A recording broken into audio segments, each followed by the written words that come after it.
Donc, écoutez, je vous remercie d'être présent pour cette 8e session des petits déjeuners d'Urkheim. Je vous souhaite une bonne année à tous. On est relativement nombreux désormais. Non seulement on a le soutien de la MSH Paris-Saclay, mais ce programme s'inscrit dans le programme de l'école doctorale de l'Université Paris-Saclay. Et nous avons le plaisir et la chance d'avoir parmi nous de nombreux doctorants de plusieurs disciplines. Ce séminaire étant pluridisciplinaire, nous avons des économistes, sciences de l'éducation, juristes, etc.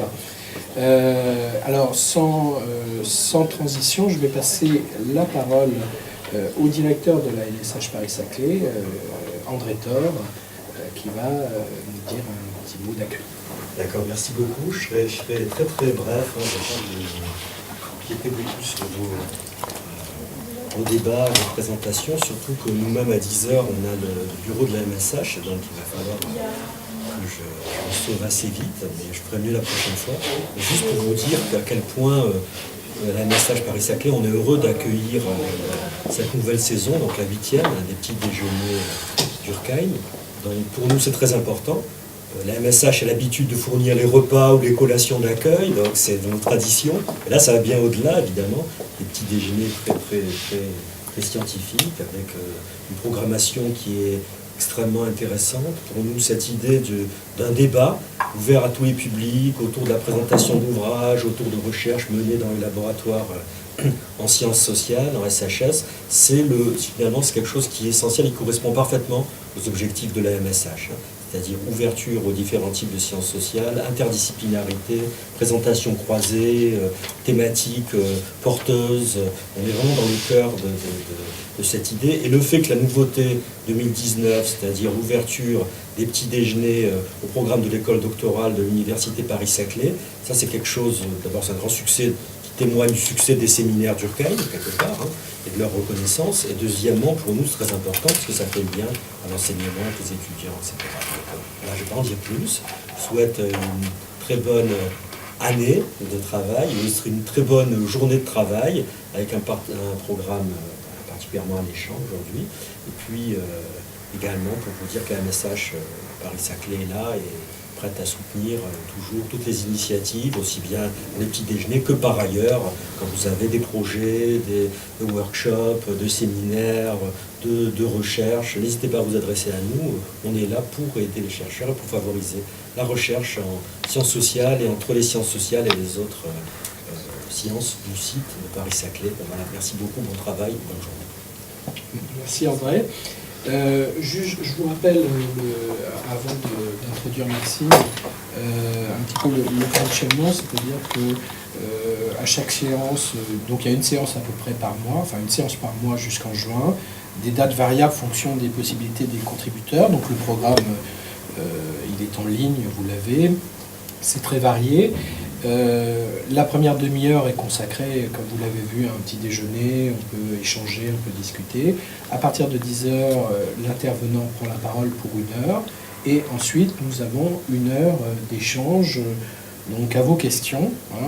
L'idée, c'est vraiment faire vivre le débat depuis nos disciplines respectives.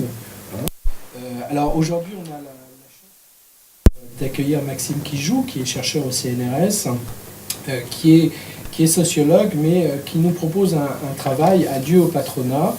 Est-ce que c'est une réponse au livre d'André Gors, Adieu au prolétariat? Adieu au patronat, lutte et gestion ouvrière dans une usine reprise en coopérative. À la lecture de cet ouvrage, mais il va avoir le temps de nous le montrer à présent, il a vraiment employer, mobiliser des approches pluridisciplinaires, ethnographiques, anthropologiques, sociologiques, historiques, avec une vraie réflexion sur son objet qui rentre tout à fait dans le cadre de ce qu'on essaye de promouvoir. C'est-à-dire c'est pas simplement un terrain, mais c'est véritablement un apport en sciences sociales qui doit permettre à tous de réfléchir, quelle que soit sa discipline. Donc Maxime, donc cet ouvrage, juste, je vais le faire passer, il est à la bibliothèque, mais vous pouvez évidemment l'acquérir, il est en vente. aux éditions du Croquant, publié en 2018. Voilà, donc je vous fais passer l'ouvrage et je laisse la parole pour ouvrir à Maxime. Voilà. Merci beaucoup Florent, merci pour cette invitation. Alors, j'avais pas conscience que le croyais autant de discipline dans cette recherche, mais je suis très content du coup de pouvoir vous l'exposer. Je vais évidemment pas pouvoir vous parler de l'ensemble du livre qui porte sur différentes thématiques liées à ce cas d'étude. Je vais simplement peut-être me focaliser sur un point particulier, sur deux points en fait, sur lesquels je reviendrai au cours de mon intervention. Donc c'est un livre qui est paru aux éditions du Croquant en septembre dernier, qui est le résultat en fait de 6 années de recherche, alors de façon discontinue forcément, parce qu'on n'a pas que ça à faire, c'est un peu la différence avec l'époque de la thèse, où vraiment c'est le cœur essentiel de son travail quand on est en doctorat. Là j'ai dû, suite à mon recrutement, m'occuper de différentes choses, mais c'était la principale recherche sur laquelle je concentrais mes efforts. C'est une recherche, je reviendrai je crois dans ma présentation sur les conditions de cette enquête, mais avant de vous présenter cette recherche, je vais peut-être resituer quelques éléments qui vont nous permettre de comprendre ce cas d'étude. Alors c'est un livre qui porte sur la reprise d'Hélios-Corbeil. Hélios-Corbeil, c'est une entreprise qui est située à Corbeil-Essonnes dans l'Essonne. C'est une entreprise qui est une imprimerie. Je reviendrai rapidement sur l'histoire de cette entreprise. Et donc c'est un livre qui porte sur la reprise de cette entreprise par ses 80 salariés en société coopérative et participative, donc les SCOP. Alors au départ, lorsque je présentais mes travaux sur les SCOP, j'y allais un peu tambour battant en me disant que tout le monde connaissait le modèle coopératif. C'est peut-être l'effet d'être trop dans son terrain. Donc maintenant, j'avais pour habitude de rappeler ce que c'est qu'une SCOP, parce qu'on n'est pas forcément, c'est un modèle quand même assez méconnu. Donc une SCOP, ça se caractérise par 3 dimensions principales. La première, c'est que le capital de l'entreprise est détenu en majorité par des salariés de l'entreprise, ce qui ne veut pas dire que tous les salariés de l'entreprise ont une part au capital de l'entreprise, c'est une précision importante. Ensuite, la deuxième dimension qui caractérise une SCOP, c'est que la direction, c'est-à-dire le conseil d'administration et le PDG est élu, donc la direction est élue par les associés salariés qu'on appelle dans le jargon coopératif des sociétaires. Et enfin, les bénéfices sont répartis entre la part travail des salariés et les réserves destinées à l'investissement dans l'entreprise. Alors, régulièrement aussi, on trouve des dividendes, ce qui peut poser parfois certaines problématiques, mais généralement, en fait, c'est un modèle qui est encadré par la loi. Quand on est sous ce modèle coopératif, on ne peut pas transiger avec ces différentes dimensions, qui sont donc des dimensions démocratiques et aussi d'investissement, de répartition particulière des bénéfices de l'entreprise. Donc, ce livre porte sur une entreprise qui est une entreprise lambda, on va dire, pour faire simple. On verra qu'elle n'est pas si lambda que ça, parce qu'il y a des particularités sociologiques et historiques qui vont expliquer cette reprise d'entreprise en coopérative. Mais c'est part d'une entreprise, on va dire, de type capitalistique classique, et qui va se transformer donc en entreprise, pour faire vite, démocratique et participative. Le livre porte donc... le livre, pour expliquer ce phénomène, se divise en 4 temps. Alors, il n'y a rien d'extraordinaire dans les questionnements que je vais vous proposer ou dans la structure de l'ouvrage. Le premier point premier temps de cet ouvrage sur lequel je vais revenir, c'est la genèse du livre, pourquoi cette enquête, dans quelles conditions elle est menée, et bien sûr les questions qui sont soulevées dans cet ouvrage, qui sont ensuite déclinées en 3 grandes parties. Je ne reviendrai pas sur chacune de ces parties, comme je vous le disais tout à l'heure, parce que ça prendrait trop de temps. Je ne suis pas sûr que ce serait très intéressant pour un exposé. Et la première est une sociologie de l'action syndicale. Alors le syndicalisme est quelque chose qui passionne. Malgré sa faiblesse, on est tout le temps en train de critiquer la faiblesse du syndicalisme, et pourtant le syndicalisme reste une pierre importante dans les réflexions des phénomènes sociaux français. Donc une sociologie de l'action syndicale, avec comme horizon principal de problématiques la gestion comme moteur de résistance ouvrière. Alors ça peut paraître un peu... je sais pas, enfin bon, on va y revenir en tout cas. Une deuxième partie qui porte sur... qui vise à une sociologie de la démocratie ouvrière. Alors ça fait peut-être un peu anachronique de parler de démocratie ouvrière aujourd'hui, encore que peut-être que les Gilets jaunes vont nous ramener progressivement la démocratie dans les entreprises, peut-être, on peut rêver. Avec la question avec une question assez simple, c'est-à-dire comment on passe d'un régime verticaliste, typique d'une structure d'entreprise habituelle, à un régime plus participatif. Alors j'ai pas mis de guillemets parce que je pense que les guillemets, si j'avais dû en mettre, ils auraient dû être taille XXL pour verticaliste et participatif. Ça a une vertu simplement pédagogique pour comprendre le sens de la question de départ. Et enfin, une dernière partie qui porte sur simplement une sociologie d'un patronat issu du syndicalisme. Ça, je trouve que, bon, alors c'est pas forcément là-dessus que je vais exposer aujourd'hui, mais je pense que c'est une des parties qui est la plus intéressante, où on voit en fait, qui soulève tout un ensemble de questions sur la question évidemment de l'ordre économique, de l'ordre social, de la place du syndicalisme, des transfuges de classe. Ça soulève toutes ces questions-là qui sont traitées hors de l'entreprise et qui là sont extrêmement présentes dans ce cas d'étude. Donc, quelle spécificité d'un patronat issu du syndicalisme? Donc, pour revenir sur la genèse et la question du livre, et les questions du livre, je vais essayer de retracer en fait l'origine, d'où le terme de genèse.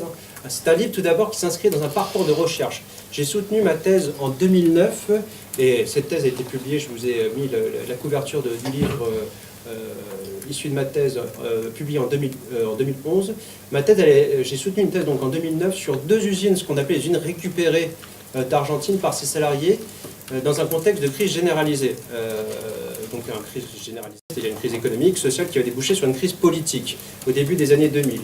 Dans ce contexte de crise généralisée, un ensemble d'entreprises conséquents d'entreprises sont abandonnées par les patrons et pour éviter de sombrer dans la pauvreté, un certain nombre de collectifs de salariés décident d'occuper leur entreprise puis de les relancer. Donc j'ai porté ma thèse de doctorat a porté sur ce sujet-là, et c'est une thèse qui avait mis au jour la formation de dispositions particulières dans les dynamiques de ce phénomène. Alors tous les collègues, beaucoup de collègues insistaient sur la rupture en fait qui intervenait au moment de ces récupérations d'entreprises, et puis moi j'ai plutôt mis au jour l'existence en fait de ce que j'ai appelé un ethos du zèle, c'est-à-dire la proximité historique au patron qui expliquait en fait la continuité et la reprise de l'entreprise par ses salariés. Alors je ne reviendrai pas là-dessus parce que ce n'est pas le thème, mais en fait le livre Radio Patronat est dans la continuité de cette première recherche, tout simplement parce que je soutiens ma thèse en 2009, et patatras, en 2008, il y a la crise des subprimes, et certains cas, certaines mobilisations en France portent justement sur ces reprises d'entreprise, donc forcément ça m'interpelle. Et je me dis, bon, avec l'expérience que j'ai pu accumuler avec l'Argentine, ça m'intrigue et j'ai forcément envie d'aller voir ce qui se passe du côté français. Donc voilà, c'est donc un livre qui s'inscrit dans un contexte d'intérêt renouvelé en France pour les pratiques participatives du et au travail. Il y a encore toute une série de livres qui viennent de paraître, de Thomas Coutreau, qui s'appelle Libérer le travail. Les communs se sont beaucoup appropriés cette question de la participation au travail. Mais c'est un livre qui s'inscrit premièrement dans un mouvement social. Donc comme je vous le disais à l'instant, contexte de crise de 2008, des mobilisations médiatiques. Début 2010, il y a l'usine Fralib, je pense que vous avez dû entendre parler, qui est une usine qui produit du thé du côté de Marseille, qui a beaucoup fait parler d'elle, surtout dans les milieux militants. Ensuite, c'était un livre qui s'inscrit dans un mouvement politique. Vous me dites si je vais un peu vite, je ne sais pas, je vais peut-être un peu vite. Non, ça va.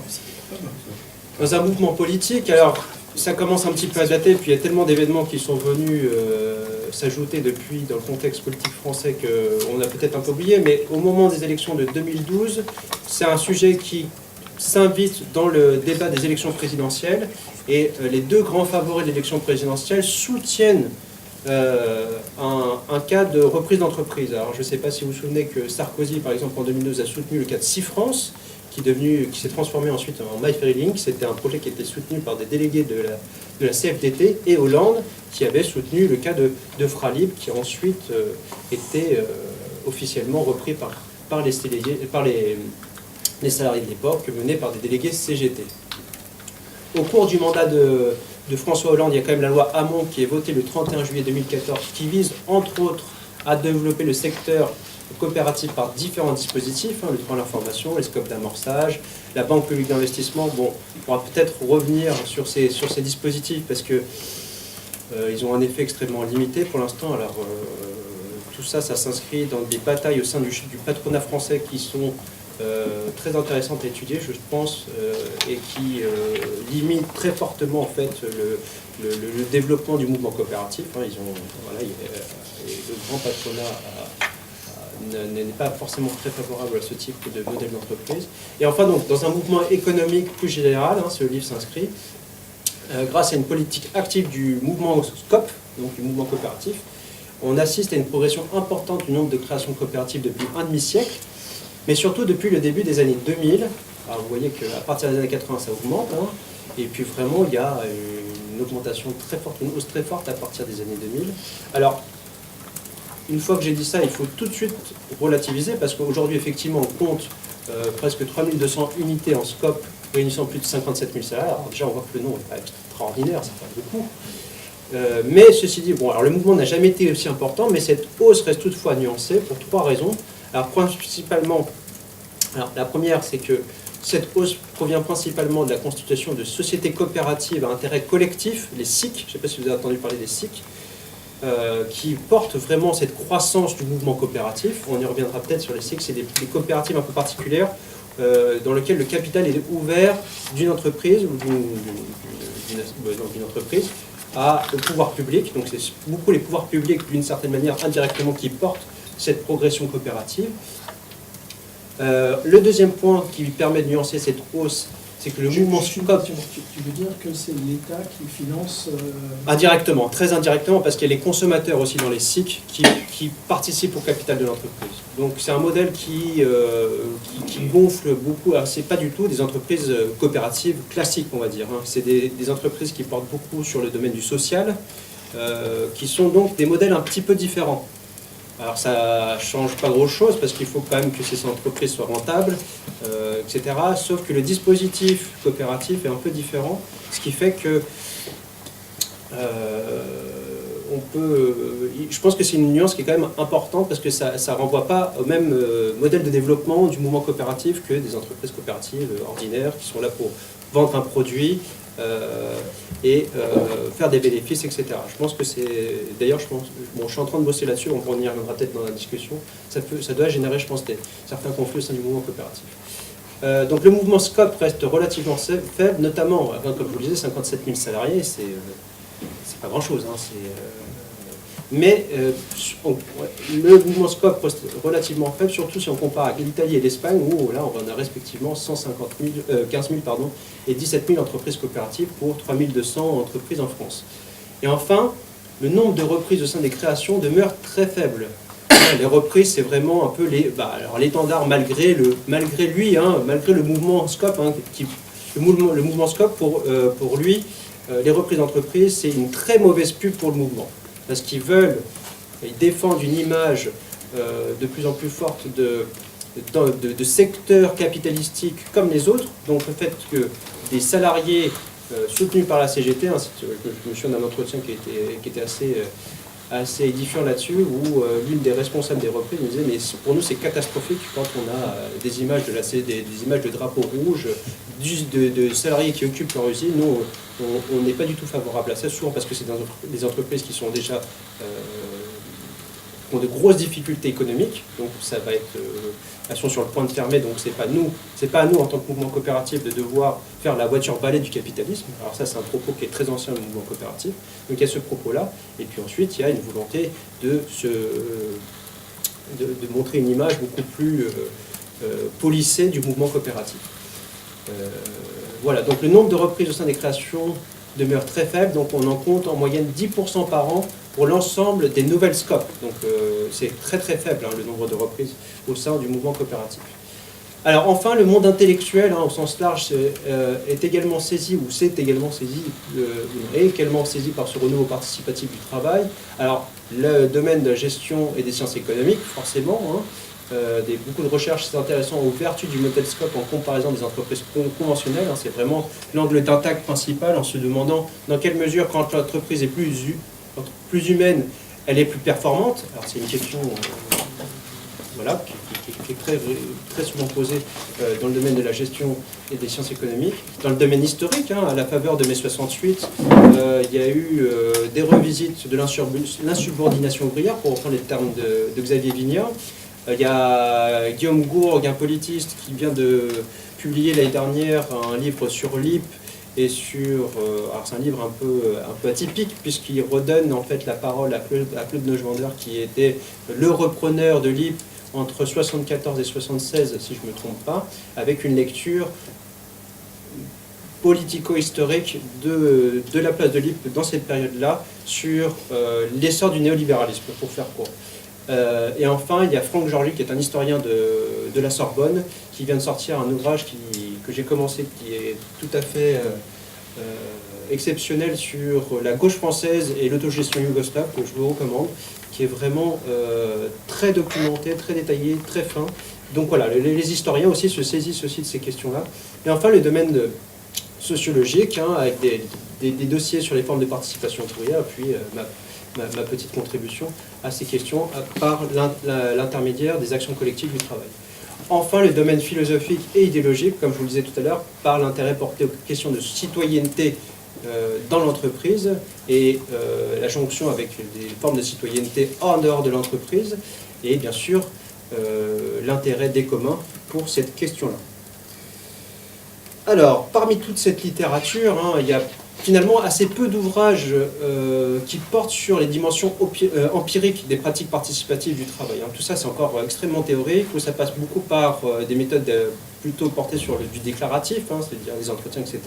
On a assez peu de retours, en fait, du terrain, d'enquêtes un peu plus longues, un peu plus approfondies. Alors, je sais qu'il y a certains collègues, comme par exemple Anne-Catherine Wagner, qui s'est lancée dans une enquête tout à fait de longue haleine et qui va probablement donner des résultats hyper intéressants. Donc voilà, Adieu au patronat, ça visait un peu comme dans la même perspective que mon bouquin de thèse, à combler un peu ce manque en s'intéressant aux acteurs qui portent ces mobilisations. Et dans le cas français, c'est un acteur qui revient régulièrement sur les questions des reprises, ce sont les syndicalistes.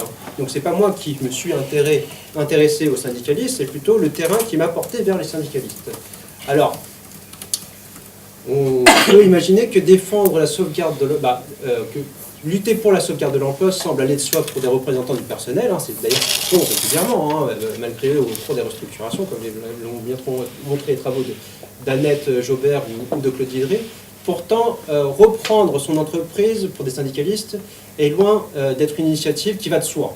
C'est complètement contre-intuitif pour des syndicalistes, pour deux raisons principales. Tout simplement, la première, c'est comme je vous l'expliquais en introduction, c'est que la formule SCOP est méconnue, tout simplement.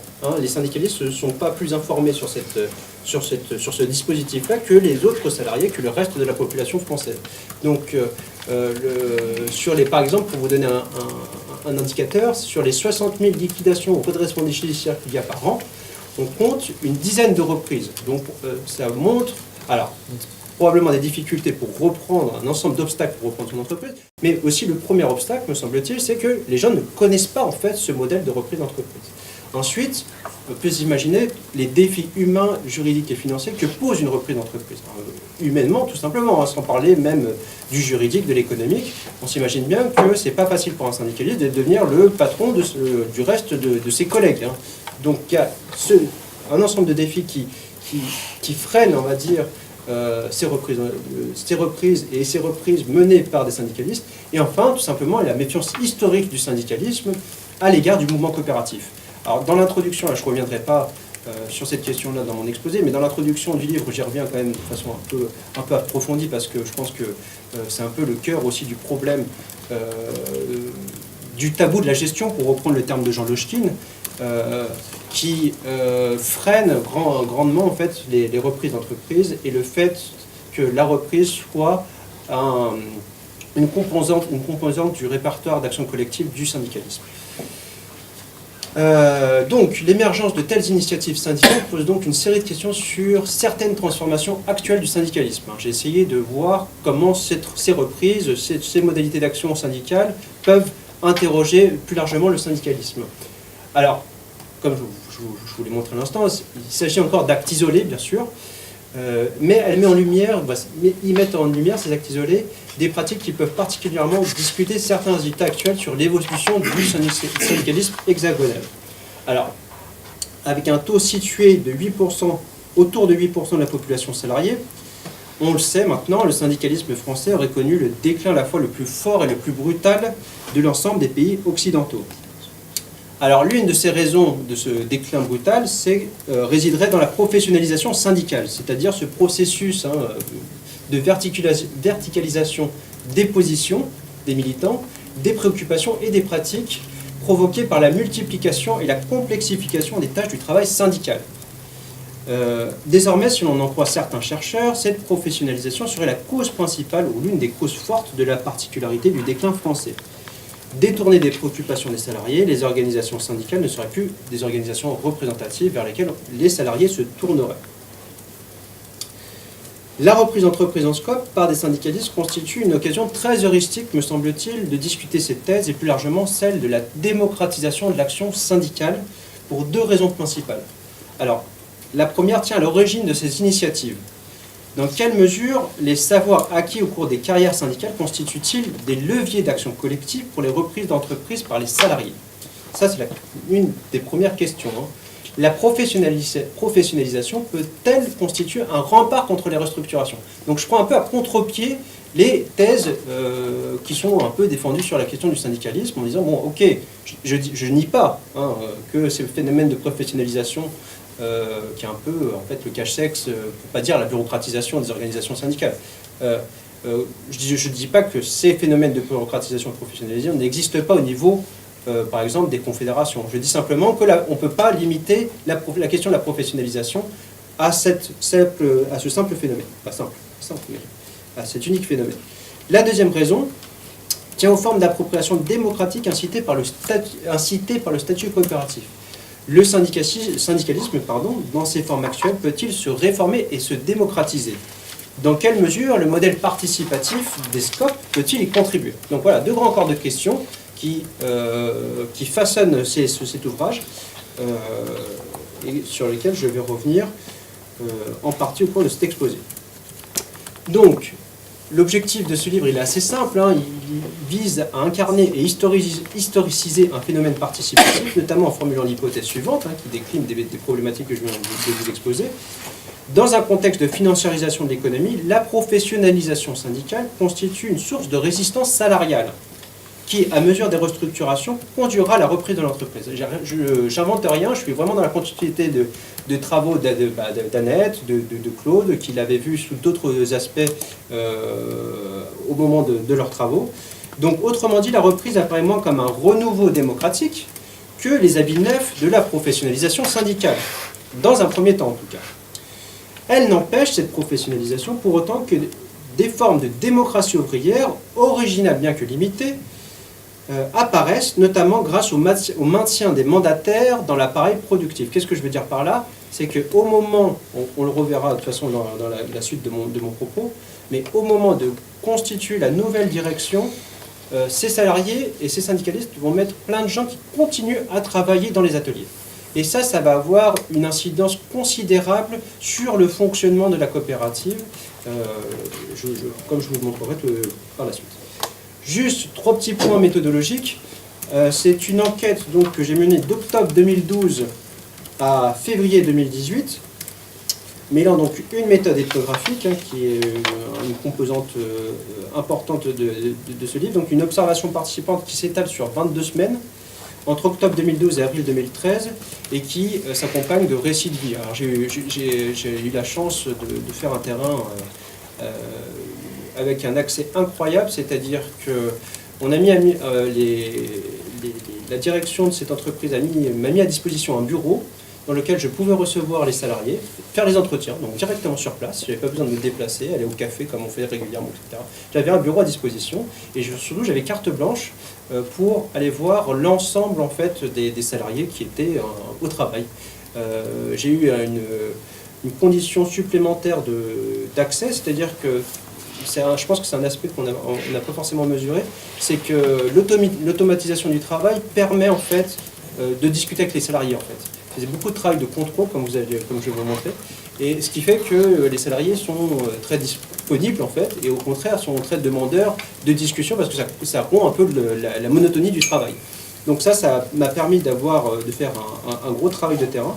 Et ensuite, je l'ai complété par un travail sur les archives, des archives syndicales depuis les années 80. Donc on m'a fourni, alors ça, je ne sais pas si c'est un critère des délégués de la CGT, mais ils sont toujours très fournis, j'ai l'impression. Il y a des archives très fournies qui est donc du coup quelque chose d'extrêmement positif pour faire de la recherche. Alors, je vais commencer par vous présenter peut-être un peu plus en détail l'entreprise. Donc l'entreprise d'Hélios-Corbeil est une imprimerie, donc, comme je vous le disais tout à l'heure, spécialisée dans la technique de l'héliogravure et qui se situe donc à Corbeil-Essonnes, en région parisienne. Alors l'héliogravure, c'est un procédé d'impression en creux réalisé à partir de transfert d'images gravées sur des cylindres de cuivre. Cette technique permet d'effectuer ainsi de très gros volumes de tirage. Alors, pour vous donner un exemple, à l'heure actuelle, à Hélios-Corbeil, on publie chaque semaine 10 millions d'exemplaires de magazines de télévision. Donc, c'est des énormes rotatives. Donc voilà, ça c'est les cylindres qui sont gravés. Ensuite, ces cylindres sont descendus et installés au sein de ces énormes rotatives. Alors, juste pour vous donner l'idée en fait de la taille de ces rotatives, vous avez deux salariés sur le côté droit en fait, qui nous donnent une indication de la taille de ces machines.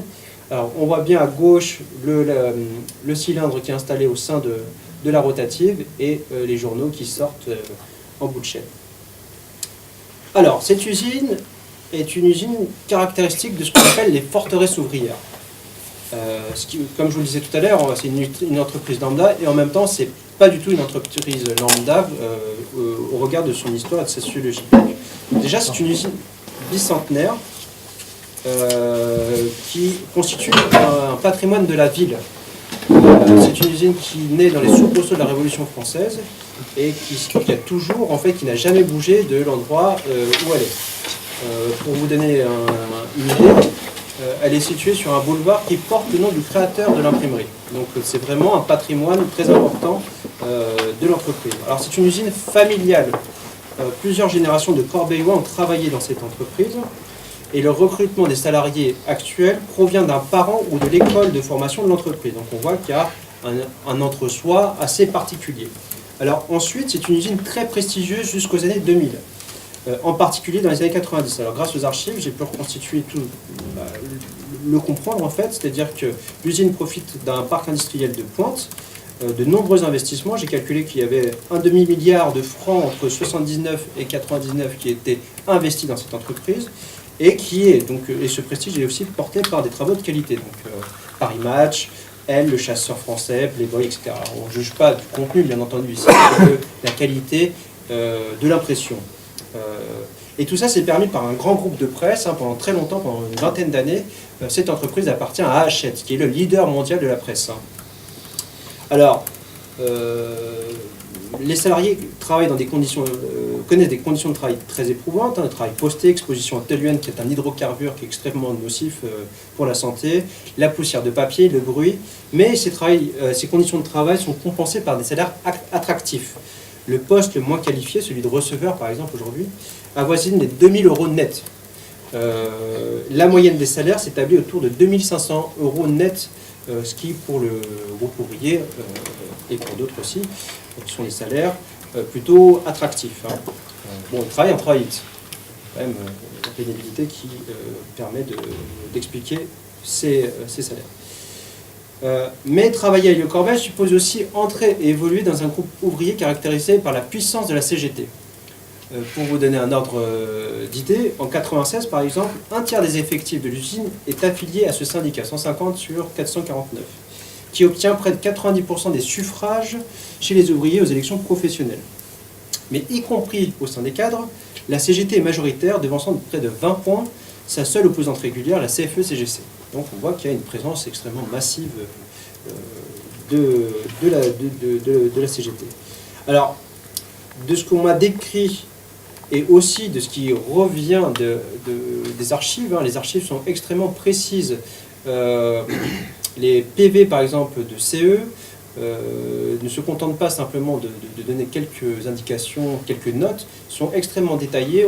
Ils ont reproduit terme à terme les échanges des différents acteurs, des différentes personnes qui sont présentes au comité d'entreprise, ce qui fait que ça m'a permis d'avoir accès un peu à l'atmosphère de travail qui est fait à la fois de convivialité, mais aussi de défiance ordinaire contre la hiérarchie et d'arrêt de travail intempestif. C'est-à-dire qu'on ne fait pas des grèves longues dans cette entreprise, on fait des grèves de quelques heures, ça suffit. On bloque les rotatifs pendant 2, 4, 6 heures, et ça suffit comme rapport de force, tout simplement pourquoi? Parce qu'il faut rendre les impressions aux éditeurs, et que du coup le rapport de force est extrêmement fort, et qu'il n'y a pas besoin de faire des grèves de plusieurs jours pour obtenir satisfaction. Donc autant de manifestations d'une résistance ouvrière qui semble plonger l'ordre usinier dans une instabilité chronique. Ça c'est très très présent. Les ouvriers n'hésitent pas à stopper la machine dès qu'on n'est pas content. Alors tout cet encadrement CGT se caractérise par une très forte division du travail militant. Les syndiqués, les salariés en général, s'appuient sur un petit groupe d'élus très professionnalisés. Ces élus occupent des positions sociales dominantes dans et à l'extérieur de l'entreprise déjà. Ça c'est important de le dire. Ils sont dotés à la fois d'un fort capital technique et culturel pour porter leurs revendications. Une fois de plus, les archives ont montré la continuité historique de ce savoir ouvrier qui est extrêmement présent et qui perdure surtout au fil des décennies, d'un haut niveau de compétences économiques, juridiques et politiques pour défendre les salariés dans les différentes instances de représentation du personnel, et aussi une grande stabilité des équipes syndicales qui permet une socialisation, une transmission des savoir-faire militants. Par exemple, il y a 2 secrétaires de CE et 7 délégués syndicaux en 30 ans, d'accord, qui restent. D'autres sûrement évidemment, mais il y a quand même une très forte continuité. Et enfin, alors, tout ça permet une vision gestionnaire autonome, si je puis dire, de leur activité. C'est-à-dire que depuis... Alors moi, je me suis arrêté aux années 80 parce que c'est la période qui couvre en fait la population qui est présente aujourd'hui à l'usine. Parce que vous imaginez bien que sur 200 ans d'existence, j'aurais pu gratter encore plus loin en fait l'histoire de cette entreprise. Mais dès les années 80, on conteste presque quasiment systématiquement les décisions qui sont prises par la direction. La direction au niveau de l'entreprise, mais au niveau du groupe également. J'ai retrouvé des courriers des syndicalistes qui contestent le rachat de la 5, ça date maintenant, par le groupe Hachette à la fin des années 80, début des années 90. Donc on conteste jusqu'au choix des actionnaires quelque part. Donc vous voyez à quel point va cette défense d'un point de vue autonome sur les affaires de l'entreprise. Depuis la fin des années 70, l'entreprise connaît des difficultés récurrentes dues à la très forte concurrence du secteur graphique et aux faibles marges de rentabilité. Vous avez vu les équipements dont dispose cette entreprise, ça coûte très très cher non seulement d'investir dans des équipements nouveaux, mais en plus de devoir les réparer et les maintenir. Donc il y a une nécessité permanente d'investissement lourd pour rester compétitif. Sauf que à partir de la fin des années 90, en prévision de son retrait du secteur graphique, Hachette arrête d'investir significativement et gèle les embauches. Donc, en fait, Hachette, c'est un exemple parmi d'autres de la financiarisation de l'économie. On ne veut plus investir, ça y est, on commence à se dire qu'on ne va plus faire d'argent, tout simplement, des bénéfices sur le développement d'une activité, mais sur la réduction des coûts et sur le gain de productivité et de compétitivité. Et là, vraiment, il y a une rupture qui s'opère dans l'histoire de cette entreprise à partir de la fin des années 90. En 2001, Hachette cède l'entreprise et le groupe à son principal concurrent, qui est un peu son frère jumeau canadien, qui s'appelle Québecor. Et ensuite, le groupe est cédé par la suite à un fonds de pension hollandais. Alors, vous voyez, on est vraiment dans l'archétype, en fait, de la financiarisation de l'économie, qui seront sur la même ligne en fait qu'Hachette, en procédant à des politiques fondées essentiellement sur la réduction des coûts et sur des restructurations. Cette rupture se traduit par 3 plans sociaux drastiques en 2001, en 2006, en 2008 et puis en 2011, le redressement judiciaire et la reprise de l'entreprise. Alors j'ai fait ce petit graphique pour vous donner un peu la tendance au cours des 30 dernières années sur les effectifs. Alors on voit bien que les années 80, alors ils sortent d'une grosse crise fin des années 70, qui explique en fait la baisse des effectifs au cours des années 80. Et les années 90, on voit bien que Hachette se relance les investissements, relance la formation, relance également les emplois. Et là, c'est vraiment, on parle des années dorées des années 90, quoi. Vraiment, les salariés, on sent que ça les a beaucoup marqués, et objectivement, ça se retrouve, en fait. Et puis, patatras, à partir de 2001, vous voyez, il y a une chute, et puis là, ça va ne cesser de chuter jusqu'en 2012, et depuis que les salariés ont repris l'entreprise, il y a eu une légère augmentation des effectifs. Alors, pour faire face à ces nouvelles politiques d'entreprise, les délégués CGT, il faut que je me dépêche, je ne vais peut-être pas tout dire en fait. Pour faire face à ces nouvelles politiques d'entreprise, les délégués CGT décident d'organiser l'ensemble de leurs actions à partir d'un projet industriel. C'est quelque chose d'assez courant. Une contre-proposition argumentée, chiffrée et validée par le cabinet d'experts comptables du comité d'entreprise. Alors, ce projet industriel vise à investir dans une nouvelle rotative, à rouvrir un centre de formation et à déménager l'usine sur un nouveau site. Il fixe également une feuille de route appelant à la constitution d'un comité de pilotage composé de la direction du groupe auquel ils appartiennent à l'époque, c'est-à-dire Québecor, de délégués CGT et des pouvoirs publics. L'idée, c'est face à l'incapacité en interne de lutter contre des politiques qui sont mises en place par la direction, c'est de sortir, ce que j'appelle dans l'ouvrage, de sortir du huis clos de l'entreprise. Il faut absolument, c'est des choses qu'on observe dans beaucoup de mobilisations contre des restructurations, on va essayer de faire venir les pouvoirs publics dans notre lutte. Donc il y a deux grands aspects qui interviennent et qui vont expliquer la reprise par la suite. C'est déjà la cristallisation autour d'un projet industriel qui va être la trame et qui va porter le projet de reprise par la suite. Et ensuite, la mobilisation des pouvoirs publics qui, dans le cas de Corbeil-Essonnes, va avoir une incidence extrêmement particulière.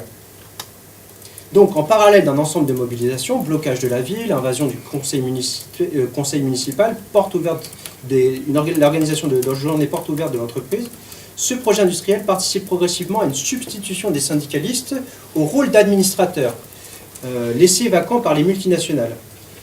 Par ce projet industriel, ils montrent non seulement leur capacité à proposer des solutions de pérennisation de l'activité de l'entreprise, mais ils réussissent surtout à obtenir des commandes de leurs plus gros clients, là où la direction en était incapable.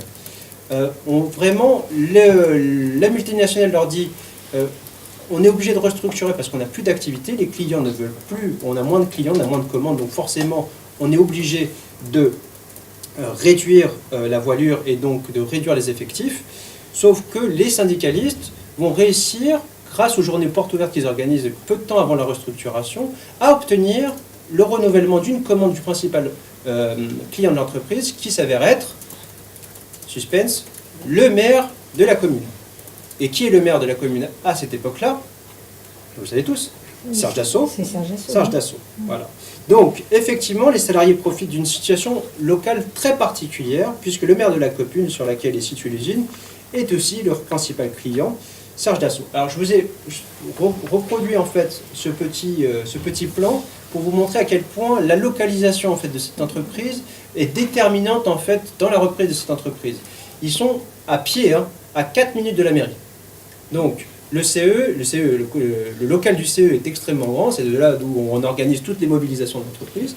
Et donc c'est très simple de tout organiser au sein du local du CE et de partir en manif et d'aller faire le bazar devant la mairie de Serge Dassault. Alors, Serge Dassault, vous connaissez le personnage, il va être extrêmement embarrassé par cette mobilisation en plein centre-ville, sachant qu'il y a une entreprise, donc, comme je vous le disais tout à l'heure, qui est bicentenaire, par laquelle beaucoup de Corbeillois sont passés, donc une entreprise emblématique du patrimoine de la ville. Donc c'est dans ce contexte-là que les syndicalistes de la CGT vont réussir à obtenir des commandes auprès de Serge Dassault. Donc, renouvellement de commandes. Donc au moment du redressement judiciaire, en fait, ils disposent d'un ensemble de leviers d'action qui vont mettre au service de la reprise de leur entreprise. C'est-à-dire que quand le dernier groupe HSBC décide d'abord de liquider, de placer en redressement judiciaire l'entreprise, ils ont déjà toutes les techniques, en fait, toutes les cartes entre les mains. C'est-à-dire qu'ils savent très bien qu'ils peuvent demander à Serge Dassault de renouveler les commandes, donc au moment du passage au tribunal de commerce, d'avoir suffisamment de clients de garantie de la part des clients pour pouvoir reprendre leur entreprise. Et ensuite, à côté de ça, ils bénéficient grâce, alors là, je n'ai pas eu le temps de rentrer dans les détails, mais de certains syndicats, syndicalistes au sein du groupe de la section de l'entreprise, qui, par leur carrière syndicale, vont rejoindre la fédération, puis la confédération. Donc en fait, ils disposent d'un capital social au sein de l'organisation syndicale qui va leur permettre d'avoir plein de savoir gestionnaire, en plus, qui va permettre en fait la reprise de l'entreprise. Là, je fais un peu vite parce que j'aimerais bien vous parler dans les quelques minutes qui me restent de la suite. Donc voilà, on voit bien que la professionnalisation associée à une configuration locale extrêmement particulière, ce qui explique pourquoi, malgré tous les éléments qui pourraient indiquer que c'est une mobilisation probable, en fait, c'est une mobilisation improbable. Probable pourquoi? Parce qu'on est vraiment dans le cœur du syndicalisme ouvrier, avec des syndicalistes CGT aguerris en fait, au combat syndical, mais sans la configuration locale de cette mobilisation, eh ben, cette mobilisation n'aurait jamais pu aboutir. Donc on est vraiment dans une configuration qui, a priori, est probable, mais en définitive, est improbable. Je ne sais pas si je suis extrêmement clair, mais bon. Donc on s'aperçoit que la professionnalisation syndicale, position dans l'entreprise, détention d'un ensemble de savoirs, capital social et culture politique, peut constituer un rempart face aux multinationales. Donc, pour conclure sur cette première partie, il est nécessaire, me semble-t-il, d'élargir la définition un peu restrictive et péjorative de la professionnalisation, trop souvent associée, comme je vous le disais tout à l'heure, à la bureaucratisation. Alors, il me reste 10 minutes, c'est ça à peu près? Un quart d'heure. Un quart d'heure, bon voilà, parfait. Je vais ralentir la voilure. Donc, en février 2012, donc ça va faire 7 ans que l'entreprise a été reprise par ses salariés. L'entreprise est reprise donc à la barre du tribunal par les salariés. Et en seulement, alors cette reprise, elle intervient en seulement 6 mois, c'est-à-dire qu'ils commencent à monter le dossier en septembre 2011, et 6 mois plus tard, en fait, ils obtiennent la reprise de leur entreprise. Donc c'est un laps de temps extrêmement réduit. Pour vous donner un ordre de comparaison, les gens de Fralib ont mis 3 ans à reprendre leur entreprise. Donc ils ont eu le temps de faire mûrir leur projet, et surtout l'architecture, le design, si je puis dire, de leur entreprise participative. Ici, il n'y a pas du tout de délai qui le permet. Donc c'est une période très courte qui a des effets sur la mise en place de la participation. Tout d'abord, il n'y a pas d'élection du conseil d'administration, contrairement à ce que je vous ai dit. Il n'y a pas d'élection du nouveau conseil d'administration, ni du nouveau PDG. Alors, il n'y a pas d'entrave à la légalité, c'est tout à fait permis dans le cadre d'un premier conseil d'administration. Non seulement c'est permis au niveau législatif, mais en plus c'est encouragé par le mouvement coopératif qui s'efforce de constituer une équipe au moment de la préparation du dossier de reprise. Il est hors de question, comme ils l'ont souvent affirmé d'ailleurs, de laisser les salariés choisir. Alors ça peut être un peu bizarroïde de dire ça quand on a une association qui défend des principes démocratiques et participatifs. Et en fait, ça s'explique pour des raisons assez simples. C'est que le mouvement coopératif engage beaucoup de soutien financier. Et donc, comme je reprends leurs termes, c'est pas forcément mon analyse, mais c'est leurs termes, ils sont très partie prenante sur le premier conseil d'administration. Ils veulent savoir avec qui ils vont travailler, donc il y a une forme d'ingérence dans le choix de la nouvelle direction. Et ensuite, dans le cas des Librairies, en fait, il n'y a tout simplement pas le temps. Sur 6 mois, ils n'ont pas forcément les moments pour décider de nouvelles personnes au conseil d'administration. Alors il y a autre chose qui intervient et qui provient directement de la professionnalisation syndicale et de la division très forte du travail militant, c'est que personne ne se pose la question de savoir qui va être élu. Pour l'ensemble, y compris pour les cadres, ça va de soi que ce sont les délégués syndicaux qui vont être à la tête de la nouvelle direction de l'entreprise. Disons que pour l'ensemble des salariés, c'est pas questionnable d'une certaine manière. Donc justement, la professionnalisation elle peut avoir un volet positif, si je puis dire, si je peux emprunter des termes normatifs, dans la phase de reprise. Mais une fois que la reprise est effectuée, est-ce qu'on assiste véritablement à des entreprises plus démocratiques? Là, en l'occurrence, le laps de temps de préparation à la reprise ne le permet pas, et surtout, personne ne se pose la question. D'accord? Tout ça, ça va, disons, s'accentuer avec le fait que durant toute la première année de la reprise, il n'y a pas de formation coopérative. Donc, durant un an, chacun y va un peu de sa propre idée de ce qui se fait de la démocratisation de l'entreprise. Donc, absence d'élection, absence de formation coopérative. Donc, forcément, ça va avoir un impact sur les relations entre la nouvelle direction et la base, pour faire vite. Simplement pour vous donner une indication sur le conseil d'administration qui est formé au moment de la reprise, ce conseil d'administration se compose d'élus du personnel de différents secteurs et de cadres issus de la production et de la maintenance. Le nouveau PDG, par exemple, est un ancien électricien, d'accord, un ancien électricien, et c'est surtout l'ancien délégué syndical CGT. Si vous me dites si vous perdez, mais je vous ai fait ce petit tableau histoire de vous donner un aperçu en fait de la nouvelle composition. Donc Antoine, c'est le nouveau PDG, c'est donc un adhérent CGT, l'ancien délégué syndical qui était automaticien, donc électricien avant. Benoît qui est directeur de production, qui n'avait donc pas d'engagement syndical. Marc, alors là il y a une petite erreur, qui est contremaître au secteur rotatif, qui est adhérent CGT également. Jérôme, automaticien, donc électricien, délégué syndical et délégué du personnel, qui était autrefois délégué du personnel. Thierry, qui est réceptionniste et qui est délégué du personnel CGT. Paul, qui est le seul cadre commercial donc, de la nouvelle direction. Donc vous voyez, il y a une grosse présence CGT dans ce conseil d'administration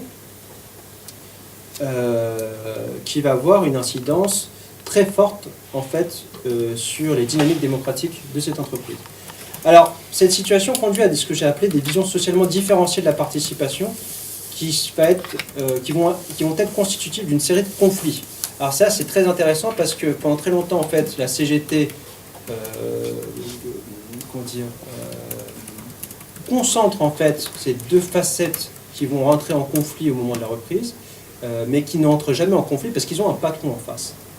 Alors, ces visions socialement différenciées de la participation, elles s'expriment d'un côté, pour la nouvelle direction, par la sensibilisation aux affaires et à l'avenir de l'entreprise. C'est-à-dire que pour eux, la démocratisation de l'entreprise, ça passe par le fait que les salariés, le reste des salariés, aient plus d'outils, plus de moyens pour comprendre les enjeux financiers et les enjeux économiques de l'entreprise. Cette vision s'oppose à une autre vision de la CGT. Alors c'est une vision qui préexistait, qui était déjà présente au sein de la CGT, mais qui ne s'opposait pas à la deuxième vision.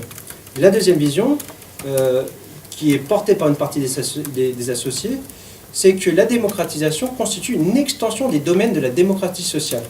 C'est-à-dire que les nouveaux droits démocratiques permis par la SCOP résident en effet moins ici dans un droit de vote ponctuel, sur des enjeux lointains et incertains qui sont censés consolider tout à la fois la légitimité, l'exigence et le champ d'action des réclamations salariales.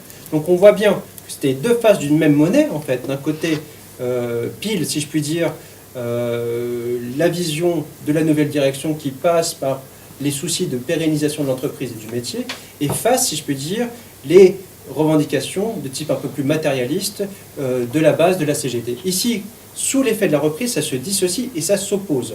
On n'a pas du tout, il y a une espèce de dialogue de sourds qui s'instaure entre les différentes parties de cette entreprise et qui ne mettent pas du tout la même chose derrière le principe, la dynamique de démocratisation.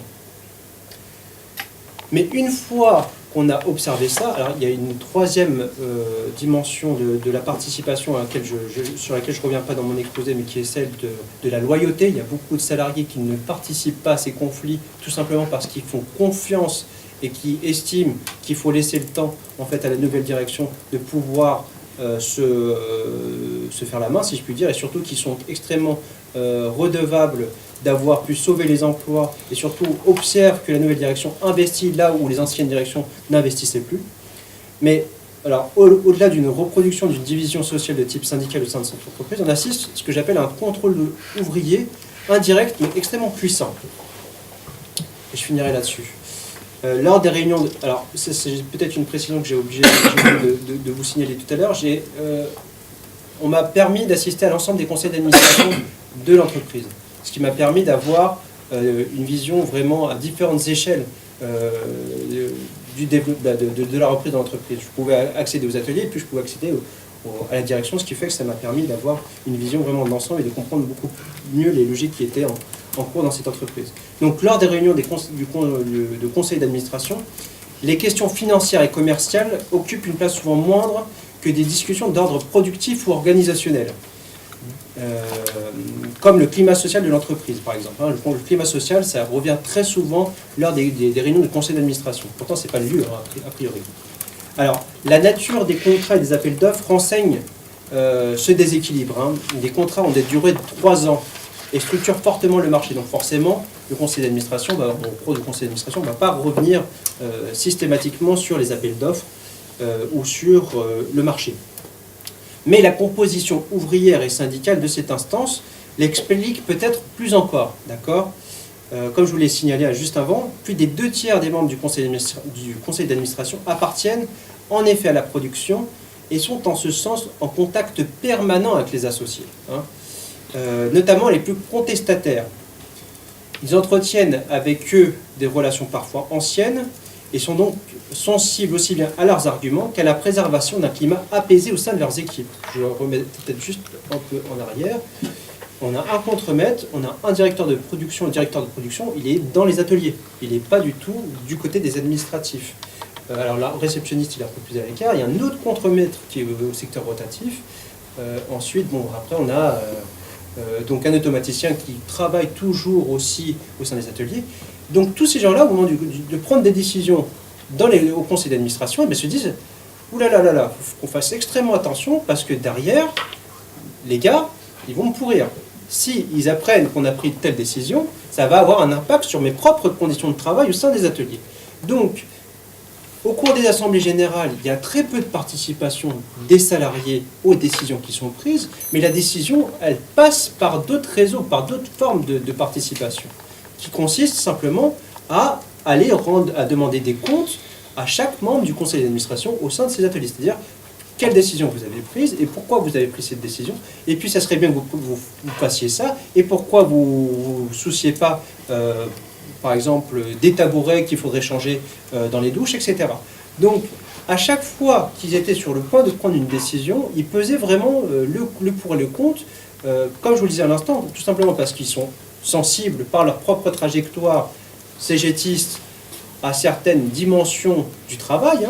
Je me souviens par exemple d'un changement de tour que j'évoque d'ailleurs dans le livre, qui était extrêmement pénible parce qu'il passait un tour qui était en semaine au week-end. Alors il y a eu plein de débats que je restitue dans le livre sur l'incidence de ce transfert de la semaine au week-end. Et on voit qu'il y a des débats extrêmement intéressants qui n'auraient jamais eu lieu en fait dans une autre entreprise et qui s'expliquent essentiellement par la composition en fait sociologique de ce conseil d'administration. Donc, pour conclure, la participation à Hélios-Corbeil n'est-elle que la reproduction des modalités anciennes du fonctionnement syndical et par extension, est-ce qu'on assiste en fait à une démocratisation de l'entreprise à la faveur de cette reprise d'entreprise? Alors, en grande partie, on assiste en fait à une reproduction des modèles anciens du fonctionnement syndical. Les conflits qui entourent la définition de la démocratie entre une élite syndicale rompue aux questions économiques et focalisée sur l'avenir industriel du site et une base qui opère un rapprochement entre revendications salariales et démocratie coopérative l'attestent. On a vraiment une division extrêmement forte qui provient du travail syndical militant qui a préexisté à la reprise de l'entreprise. Mais une fois qu'on a dit ça, on ne peut pas réduire en fait ce phénomène-là à une simple reproduction des modalités anciennes du fonctionnement syndical. en incluant des acteurs de la production dans les conseils d'administration, les élus des lieux Corbeil ont créé, sans le vouloir, un continuum de préoccupation ouvrière qui constitue une forme singulière de participation. C'est-à-dire que si on se contente, comme on le fait un peu souvent, de s'intéresser essentiellement aux espaces de la participation, comme l'Assemblée Générale par exemple, on va rien voir et on va se dire bon ben voilà, il n'y a pas de démocratie en fait dans cette entreprise. Et en fait la démocratie, elle passe par vraiment la construction de ponts entre les différents secteurs d'activité de l'entreprise, entre les différents groupes sociaux qui constituent l'entreprise au sein du conseil d'administration, et c'est ça qui permet véritablement d'avoir une meilleure prise en compte en fait des différents points de vue au sein de l'entreprise. Donc en fait, j'apporte rien de nouveau dans cette analyse-là. Simplement, elle est démontrée, je pense que c'est ça l'intérêt de cette enquête, c'est qu'elle est démontrée empiriquement. C'est-à-dire qu'empiriquement, on voit que quand on met des gens dans le conseil d'administration, il y a plus de préoccupation de la part de la direction, il y a plus de formes de participation. Et je pense que c'est en ce sens, parce que c'est un cas, comme vous pourrez le constater, extrêmement particulier dans ses modalités de reprise, de mobilisation, etc. Mais le résultat en termes de participation, il me semble assez important dans la mesure où on peut dire maintenant que, d'autres enquêtes l'avaient montré aussi, mais cet aspect-là est renforcé grâce à cette enquête, où dès lors qu'on met des gens qui continuent à avoir une activité, même un peu lointaine, au sein du conseil d'administration, eh ben, ça transforme radicalement en fait, la dynamique sociale et économique de l'entreprise. Et sur ce, je vous remercie. Bien, merci Maxime pour cette présentation très riche.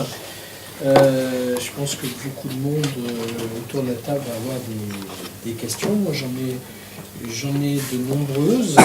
Peut-être qu'on te fait une série de questions et tu réponds. Je vais juste de quoi noter. Oui, on te fait une série de questions, on fait un petit tour de table, tu réponds à ces questions et puis on refait une série, etc. Donc, si tu es prêt, juste, moi il y a deux j'en ai plein de questions en fait. Ouais. Je t'en livre deux pour l'instant. La première, juste c'est une précision de détail, mais on est sur la CGT, on est bien sur la CGT livre, oui. Puisque là c'est une forteresse syndicale dans le syndicalisme. On est quand même dans l'élite, dans l'aristocratie du syndicalisme. On aura quelqu'un qui vient en avril nous présenter un travail sur le premier 19e siècle, sur les éditeurs au premier 19e siècle, qui est chercheur à l'UVSQ, Marie-Claire Bosc. Bien, donc je voulais savoir s'il y avait des éléments particuliers par rapport à ça. Et toujours en lien avec le syndicalisme, je me demandais que devient la vie syndicale dans une SCOP. Quand le patron est un cégétiste, est-ce qu'il y a une vie cégétiste autonome, ou est-ce qu'on fonde une section autre, CFDT par exemple, pour faire une contrepartie au patronat? Moi-même ayant travaillé sous les ordres de cégétistes, c'est pas si simple que ça d'avoir son patron syndicaliste. Voilà. Mais on fait tourner la parole. D'autres questions? D'accord. En fait, c'est une question que je me suis posée en regardant le tableau c'est que dans les membres de conseil d'administration, il n'y a pas de femmes. Les femmes sont celles qui n'ont pas sans pouvoir de décision. Là, on voit Isabelle, Monique, Gisèle. Et c'est juste en voyant ça, je me suis posé la question, justement. Alors, je ne connais pas du tout le milieu, mais est-ce que une imprimerie, c'est un monde d'hommes? Quelle place ont les femmes? Est-ce qu'elles sont nombreuses? Est-ce que ça joue un rôle dans... ou non, en fait, finalement? Est-ce que c'est un déterminant ou non dans les modes d'action, dans le répertoire d'action? Est-ce que vous avez pu voir... je crois que j'ai compté, il y a moins de 1% de femmes. Donc c'est ça qui explique principalement... On va continuer. Non, parce que la question était simple, je me suis permis de répondre tout de suite. D'accord. Okay. J'avais une question. Oui. En fait, Katia, doctorante en sociologie. En ce moment, je travaille sur le dispositif de mon enquête et j'ai une question par rapport à votre observation participante. Oui. En fait, quelles étaient vos fonctions? Comment vous avez pu obtenir l'accès au terrain? Quel était le moment de votre engagement et désengagement? Est-ce que vous avez eu des moments difficiles, genre burn-out, éléments dépressifs, etc. Voilà, c'était... Tu veux dire, lui, en Oui, burn-out, parce qu'il comme un chercheur. Ah, d'accord. Moi, je suis filmé, hein, je sais pas, c'est... J'ai un complément là-dessus sur la question de la méthode. Tu as fait à la fois observation participative, donc entretien, participation au conseil d'administration, etc. Un point là-dessus, à un moment dans ton livre, tu dis que tu n'as pas toujours été bien accueilli par tout le monde. Quand même. Ouais, Il y a eu bien des sûr. réticences, est-ce que tu peux nous en dire un mot? Et puis ensuite, comment tu as articulé le travail d'archives? Qu'est-ce que ça t'a apporté comme éclairage complémentaire? Est-ce que c'est venu montrer des divergences par rapport à la mémoire qui était véhiculée dans tes entretiens? Comment tu as articulé les deux, hein, travail ethnographique et travail, on va dire, presque historique, travail historique. Annette? Bon, j'ai plusieurs questions, mais tout de suite, une qui prolonge celle sur le syndicalisme, non seulement la vie syndicale à l'intérieur, mais aussi au niveau local. Tu as bien dit, on est à Corbeil, on est dans une histoire, etc. Il y a des syndicats territoriaux, il y a des fédérations, donc c'est les CGT du livre, mais aussi ces syndicats territoriaux. Quel est le lien entre eux et les autres qui ne sont pas dans des scopes, par exemple, et où est-ce qu'ils vivent un peu en milieu fermé? Alors moi j'avais une question qui renvoie aussi à l'ancrage local de l'usine, puisque donc tu as parlé notamment il y a un institut de formation, tu as parlé de l'importance des recrutements familiaux. Alors je ne sais pas si c'est possible d'avoir accès à ces informations-là, mais est-ce qu'il y a des choses aussi qui se jouent en dehors de l'usine, dans d'autres espaces de sociabilité, est-ce que... Autre question? C'était pas une question, mais c'était pour avoir fait pas mal de syndicalisme il y a très longtemps et pour avoir été également coopérateur plus longtemps aussi, plus récemment. S'il y a 5 minutes à la fin, un petit témoignage m'intéresserait un peu en contrepoint, complément de ce que vous avez dit. Mais il sera bienvenu. Mais c'est après un peu tout. D'accord. Moi, je me demandais, l'arrivée de Serge Dassault dans cette histoire, c'est quand même quelque chose de tout à fait intéressant. Et est-ce qu'il agit d'une manière pragmatique ou est-ce que le fait que ce soit des CGTistes qui sont à la tête de ce projet est un facteur de blocage dans son attitude ou est-ce qu'au contraire c'est le maire qui voit l'intérêt de ses administrés et qui par ailleurs a peut-être un intérêt du côté de sa presse à faire travailler cette entreprise? Voilà, comment est-ce que tu as pu voir plusieurs moments dans son attitude? Est-ce que tu l'as vu évoluer ou voilà. Et puis alors j'ai une autre question, et puis on refera un tour après. Comment ça a été accueilli ton livre dans l'entreprise, à la fois par la direction, mais aussi par les salariés? Est-ce que tu as eu des échos? Est-ce que ça a été lu, etc.? Ça va peut-être faire écho à une autre question précédente sur mon engagement, désengagement. Voilà, moi je pense qu'on peut commencer Ouais. par toutes ces questions, puis on refera, Je vais on peut-être refera le un prendre tour. à l'envers. Alors l'accueil du livre, non, je vais peut-être le prendre à l'envers. Alors la CGT des livres, effectivement, c'est peut-être une dimension du livre sur lequel j'aurais peut-être un peu plus insisté. Et encore, j'avais pas beaucoup de billes, il n'y a pas beaucoup de, à ma connaissance, de production sur le syndicat du livre en fait. Il y a assez peu d'enquêtes qui ont été menées. Peut-être historique, il y en doit en avoir plus. Je pense que typographe, ça a dû être très documenté par les historiens, mais ça n'avait pas beaucoup de sens que je remonte aussi loin en fait. Si ce n'est pour dire des banalités sur le syndicat du livre, voilà, l'aristocratie ouvrière. Alors effectivement, c'est d'ailleurs un de mes titres de chapitre. C'est extrêmement déterminant et ça détermine beaucoup en fait les raisons de cette mobilisation. C'est-à-dire que c'est un syndicat qui a des logiques corporatistes au sens, pas au sens péjoratif du terme, c'est-à-dire qu'ils ont cette habitude d'une forme d'autogestion du métier qui va qui constitue un terreau favorable en fait à chercher des solutions par eux-mêmes en fait. Et surtout cette idée que moi c'est ça qui m'a assez impressionné, mais jusqu'à encore une période récente, c'est que ils font vraiment feu de tout bois. alors, au bout d'un moment, c'est difficile de les suivre parce que d'un point de vue idéologique, parfois, ça peut être un peu surprenant, comme cette alliance avec Serge Dassault. Et en fait, quand on revient un peu sur l'histoire du syndicalisme du livre, c'est quelque chose qui est extrêmement courant. En fait, on va vouloir négocier, on va essayer de trouver des solutions avec qui que ce soit, en fait, tant qu'on va pouvoir sauvegarder le métier et l'avenir de la profession. Alors ça, c'est quelque chose qui, je pense, explique beaucoup, en fait, la particularité aussi de cette reprise, quoi.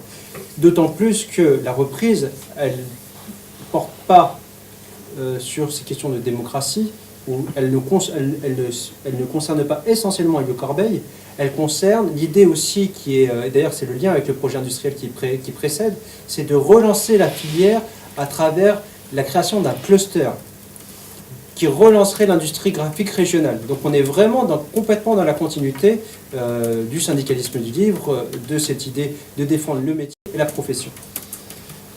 Alors la vie syndicale dans une SCOP, c'est très compliqué, hein, mais ça c'est pas nouveau, c'est au moins depuis les années 60-70, hein, c'était une question qui dominait beaucoup les débats dans les années 70, au moment où l'autogestion était, les débats sur l'autogestion étaient les plus forts. Ici ça se confirme, c'est-à-dire que le nouveau délégué syndical est extrêmement proche du nouveau PDG. Il est d'autant plus proche qu'il n'a pas d'expérience en tant que délégué syndical, donc c'est le nouveau PDG qui va le former en tant que délégué syndical. Alors, vous voyez, la proximité extrêmement complexe de cette situation, donc forcément pour l'ensemble des salariés, on disait mais il n'y a plus d'opposition syndicale en fait. Le nouveau délégué syndical, il est cul et chemise avec le PDG. Alors il s'est retrouvé, c'est la dernière partie de mon livre ça, sur lequel je reviens pas mal, il s'est retrouvé dans une situation un peu inextricable où il était censé représenter les salariés tout en défendant très souvent, en se retrouvant sur les positions du PDG. D'autant plus qu'il s'était énormément investi dans la reprise de l'entreprise, le nouveau délégué syndical. Il avait donc à cœur de défendre au mieux l'entreprise, et parce que pour lui, la reprise, la coopérative était le produit d'une victoire syndicale qui était celle de la reprise auquel il avait participé. Donc, critiquer d'une certaine manière la direction au sens de la sociologie, mais aussi du cours de l'entreprise, de la nouvelle entreprise, c'était critiquer cette victoire d'une certaine manière. Donc c'était très compliqué pour lui de se positionner au sein de l'entreprise après la reprise. Mais à côté de ça, il y a quand même le comité d'entreprise et l'idée qu'on se fait du comité d'entreprise au sein de cette entreprise qui a permis de créer un contre-pouvoir syndical. Le comité d'entreprise et le secrétaire du comité d'entreprise a continué à se faire un peu le garde-fou de la gestion de l'entreprise. Il ne s'est pas du tout lié avec la nouvelle direction et a continué à demander des comptes à la nouvelle direction. Donc, est-ce que, juste une précision, tu dis dans ton livre que tu as eu accès à tout, sauf au comité d'entreprise. Est-ce que c'est lié, ça? Bien sûr, je pense. Est-ce que tu es apparu finalement comme l'homicide dominicide de la CGT, enfin de la direction? Est-ce que tu as pu apparaître comme ça Moi, je pense que c'est pour des raisons un peu plus prosaïques, c'est-à-dire qu'il devait vraiment s'engueuler fort dans le conseil d'administration, pas au conseil d'administration, au comité d'entreprise, et qui, tout simplement, ne voulait pas avoir un regard extérieur, ou peut-être qu'il y avait des choses qui étaient organisées et qui ne voulaient pas, tout simplement, au niveau de la mobilisation syndicale, etc., auquel il voulait que personne n'ait accès, en fait. C'est quelque chose qui est fréquent, en fait. Hein. Est-ce que tu as pu t'entretenir quand même avec les représentants communaux? Bien sûr, j'ai fait des entretiens, des gens que je connais très bien, etc. Il n'y avait pas de problème par rapport à ça, c'est que simplement... alors après, il y a des histoires plus personnelles dont je ne parle pas dans le livre, qui expliquent aussi ça, qui expliquent cette configuration. Je ne rentrerai pas dans les détails, mais ce qui fait que la vie syndicale, c'est un peu structuré de cette manière-là. Voilà. Je ne veux pas dire juste un tout petit point sur le CE. D'un point de vue légal, je ne pense pas qu'aucun étranger, c'est-à-dire non élu ou par la direction ou par le personnel, puisse participer. Par expérience, je dis ça parce que je ne connais pas bien la loi. J'ai participé aussi à des CA. Par contre, là, j'ai vu plusieurs fois des experts ou des gens invités et ça posait aucun problème. Je ne suis pas c'est sûr, hein, peut-être mais une- ça pourrait être la On m'a raison. pas évoqué ça, mais bon, après j'ai pas insisté, j'ai vu que ça posait des différentes questions, j'ai pas insisté parce que je pouvais très bien disposer d'informations suffisantes par ailleurs. Mais Tu avais les comptes rendus du CE. oui, Bon. j'avais les PV de CE, donc qui étaient très fournis, comme je Ah disais, oui. jusqu'à la fin en fait, hein, jusqu'à la fin de mon enquête, ils étaient très très fournis. Voilà. Donc voilà, la fiche syndicale, c'est un peu délicat. Et d'ailleurs, ce que j'ai observé, c'est qu'il y a une baisse au moment de mon enquête du collège ouvrier, d'adhésion à la CGT du côté ouvrier, et il y a une hausse du côté des cadres. Ouais. Ça, c'est quand même assez significatif. Hein. C'est que les cadres sont extrêmement sensibles donc, à la démarche en fait, de la nouvelle direction, alors que les collèges ouvriers sont plutôt critiques. Et ça se retrouve en fait dans le niveau d'adhésion. Alors, pas de femmes, j'ai répondu à cette question. Alors, la fonction, l'accès au terrain. J'ai pris contact avec cette entreprise pour une enquête, pour leur expliquer l'enquête que je voulais mener. Ça faisait 4 mois qu'ils avaient repris l'entreprise de souvenir. Donc ils étaient à un moment vraiment de restructuration, pas au sens qu'on connaît, mais de redéfinition, on va dire, des postes, de l'architecture de l'entreprise, etc. L'avantage que j'ai eu, c'est que je venais avec tout mon bagage sur les reprises d'entreprise en Argentine, et tout de suite, le PDG s'est dit, bon, super, il y a des compétences qui vont nous permettre de mieux réguler les relations entre les différents secteurs de l'entreprise, il va pouvoir nous donner des conseils. En fait, ils m'ont vu comme un coach, je pense au départ. Ce n'est pas les termes qu'il a employés, mais il s'est dit, il va pouvoir nous coacher un peu sur la participation, etc. Et surtout pour réguler la communication. Il y a des gros problèmes de communication entre la direction et les salariés. Donc c'est comme ça que j'ai accédé au terrain. Et puis très vite, cette mission qu'on m'avait attribuée a été mise de côté autant par moi que par les gens de l'entreprise. Et je fais partie j'étais le type qui écrivait un livre sur l'usine. En fait, quoi. C'est-à-dire que il n'y avait plus d'attente de ce côté-là. En fait, les attentes se sont très vite déplacées vers l'objectif que je m'étais fixé au départ. Et parce que je pense que finalement, ils avaient... je sais pas, on n'en a pas vraiment reparlé de tout ça, on en rigole en fait aujourd'hui en disant mais qu'est-ce que tu as été mauvais comme stagiaire, parce que j'étais embauché comme stagiaire de communication.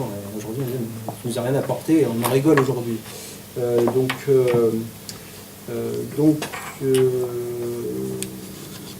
Voilà, donc j'avais un engagement tout à fait... je vous dis, j'ai eu des conditions d'enquête exceptionnelles.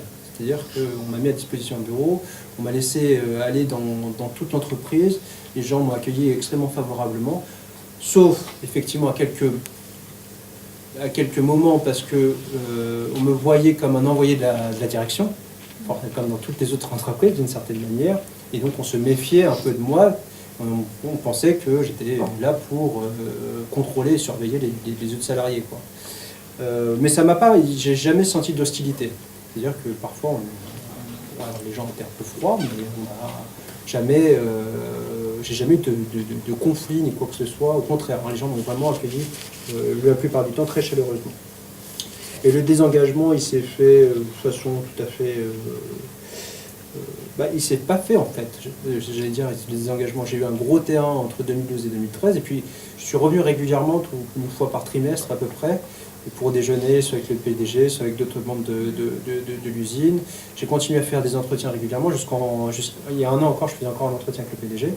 Donc en fait, il n'y a pas eu ça a été un désengagement, si je puis dire, progressif, et pas plus tard que... Et je suis toujours en contact avec eux. Je leur ai donné un exemplaire, je les ai revus à la fête de l'UMA, c'était 1 semaine après que le livre venait de sortir. Ils ont lu le livre très très vite, en tout cas la direction, et tout de suite ils ont voulu acheter un exemplaire pour chaque salarié de l'entreprise, en disant ça va nous permettre de mieux faire comprendre les enjeux de l'entreprise. Il faut absolument que tous les membres de la SCOP disposent de ton livre parce que ça éclaire beaucoup de choses. Donc, j'étais très content. J'étais très content de ce résultat-là. parce que pendant 2 ans, et là ça revient, moi j'ai pas fait de burn-out, faut pas exagérer, et c'est vrai que pendant 2 ans, pendant toute la période où j'ai écrit, j'ai été extrêmement stressé. Stressé de la réception de mon livre, forcément, pas parce que j'avais peur qu'on me tape dessus pour ce que j'aurais pu écrire, mais tout simplement parce que j'avais un lien qui m'unissait à ces gens-là, qui était un lien de sympathie, et du coup je voulais ni faire l'éloge de cette entreprise, donc je voulais continuer sur une démarche critique que j'ai en fait depuis mes travaux de thèse, parce que je pense que la démarche critique permet de faire avancer et permet de nourrir nos réflexions, mais sans trahir ces gens et sans les décevoir. Donc j'étais vraiment sur une ligne de crête qui pendant 2 ans m'a vraiment donné beaucoup de difficultés dans l'écriture du livre. Et, mais finalement, je crois avoir réussi l'exercice. Alors après, c'est au lecteur de se faire son avis, mais j'étais content en fait que ces gens-là acceptent aussi les dimensions critiques de l'ouvrage. Et il y a autre chose aussi, parce que forcément, au bout de 6 ans, on commence à bien se connaître avec notamment avec le PDG, et parfois il me lançait des choses, et je me disais, mais qu'est-ce que je fais avec ça, quoi ?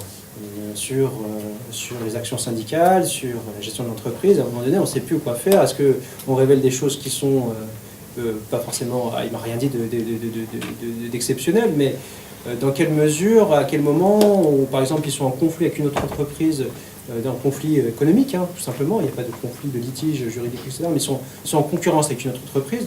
À quel moment, une information qu'ils me donnent, je peux la mettre dans le livre sans que ça nuise, en fait, à l'entreprise dans cette concurrence avec une autre entreprise. Ils ont eu beaucoup de difficultés avec les éditeurs qui perçoivent très mal cette reprise d'entreprise par un syndicat CGT. Donc tout ça fait qu'on se dit, bon, est-ce que j'ai pas envie de donner une information qui risque, alors je suis un peu parano, mais qui risque de fermer la tôle, comme ils disent, quoi. Donc ça m'a beaucoup posé question, effectivement, pendant l'écriture du livre. Voilà. Alors sur la méthode, toujours, les archives et l'ethnographie, une fois de plus, il y a des travaux qui sont sortis il y a une dizaine d'années déjà sur l'articulation entre les deux. Effectivement, la mémoire, elle fait défaut. On s'en aperçoit très vite quand on met le nez dans les archives. On voit que les dates ne sont pas exactes, mais ça, c'est moi le premier. J'ai une très mauvaise mémoire des chiffres. Donc, effectivement, le fait d'avoir accès aux archives, ça permet d'objectiver en fait la mémoire, tout simplement, et surtout de s'assurer des récits, des récits qu'on nous donne. Et on s'aperçoit que la mémoire fait défaut, mais que la mémoire, quand même un peu émotionnelle, elle est quand même assez fiable. C'est-à-dire que les moments, les grands moments, etc., les moments de convivialité comme les moments de conflit, les époques dans lesquelles ça s'inscrit, etc., c'est relativement fidèle en fait. Les archives correspondent assez bien en fait à la mémoire des salariés. Et donc effectivement, c'est une articulation qui est assez fantastique, quoi. Mais bon, une fois de plus, il faut pouvoir disposer des archives. C'est ce qui n'est pas toujours courant. En fait. Là, j'ai la chance d'avoir fait une enquête sur une entreprise qui est extrêmement emblématique. Mais c'est pas toujours le cas. Donc voilà, on est toujours tributaire des matériaux dont on dispose, quoi. Alors, pour la question des dimensions locales du syndicalisme, j'aurais pu creuser, je ne l'ai pas assez fait, pour des raisons de temps, tout simplement. Mais effectivement, l'union locale est extrêmement importante dans cette lutte, mais je l'ai appris très très très tard, si tard que on m'en a parlé une fois que le livre était publié. Pour des raisons... Alors, visiblement, les personnes qui... sont chargés un peu des négociations aussi avec Dassault, c'est des militants des unions locales. Donc il y a effectivement une dimension que j'aurais dû étudier, mais qui ne peut pas être partout, sur ces dimensions locales. Alors après, je vous invite, si tout ça, ça vous intéresse, il y a la thèse de Sylvie Contrepoix qui justement s'intéresse qui a fait sa thèse sur l'union locale et le rapport entre les syndicalistes sur ce bassin d'activité. Elle est extrêmement intéressante là-dessus. Mais il y a un rapport entre politique,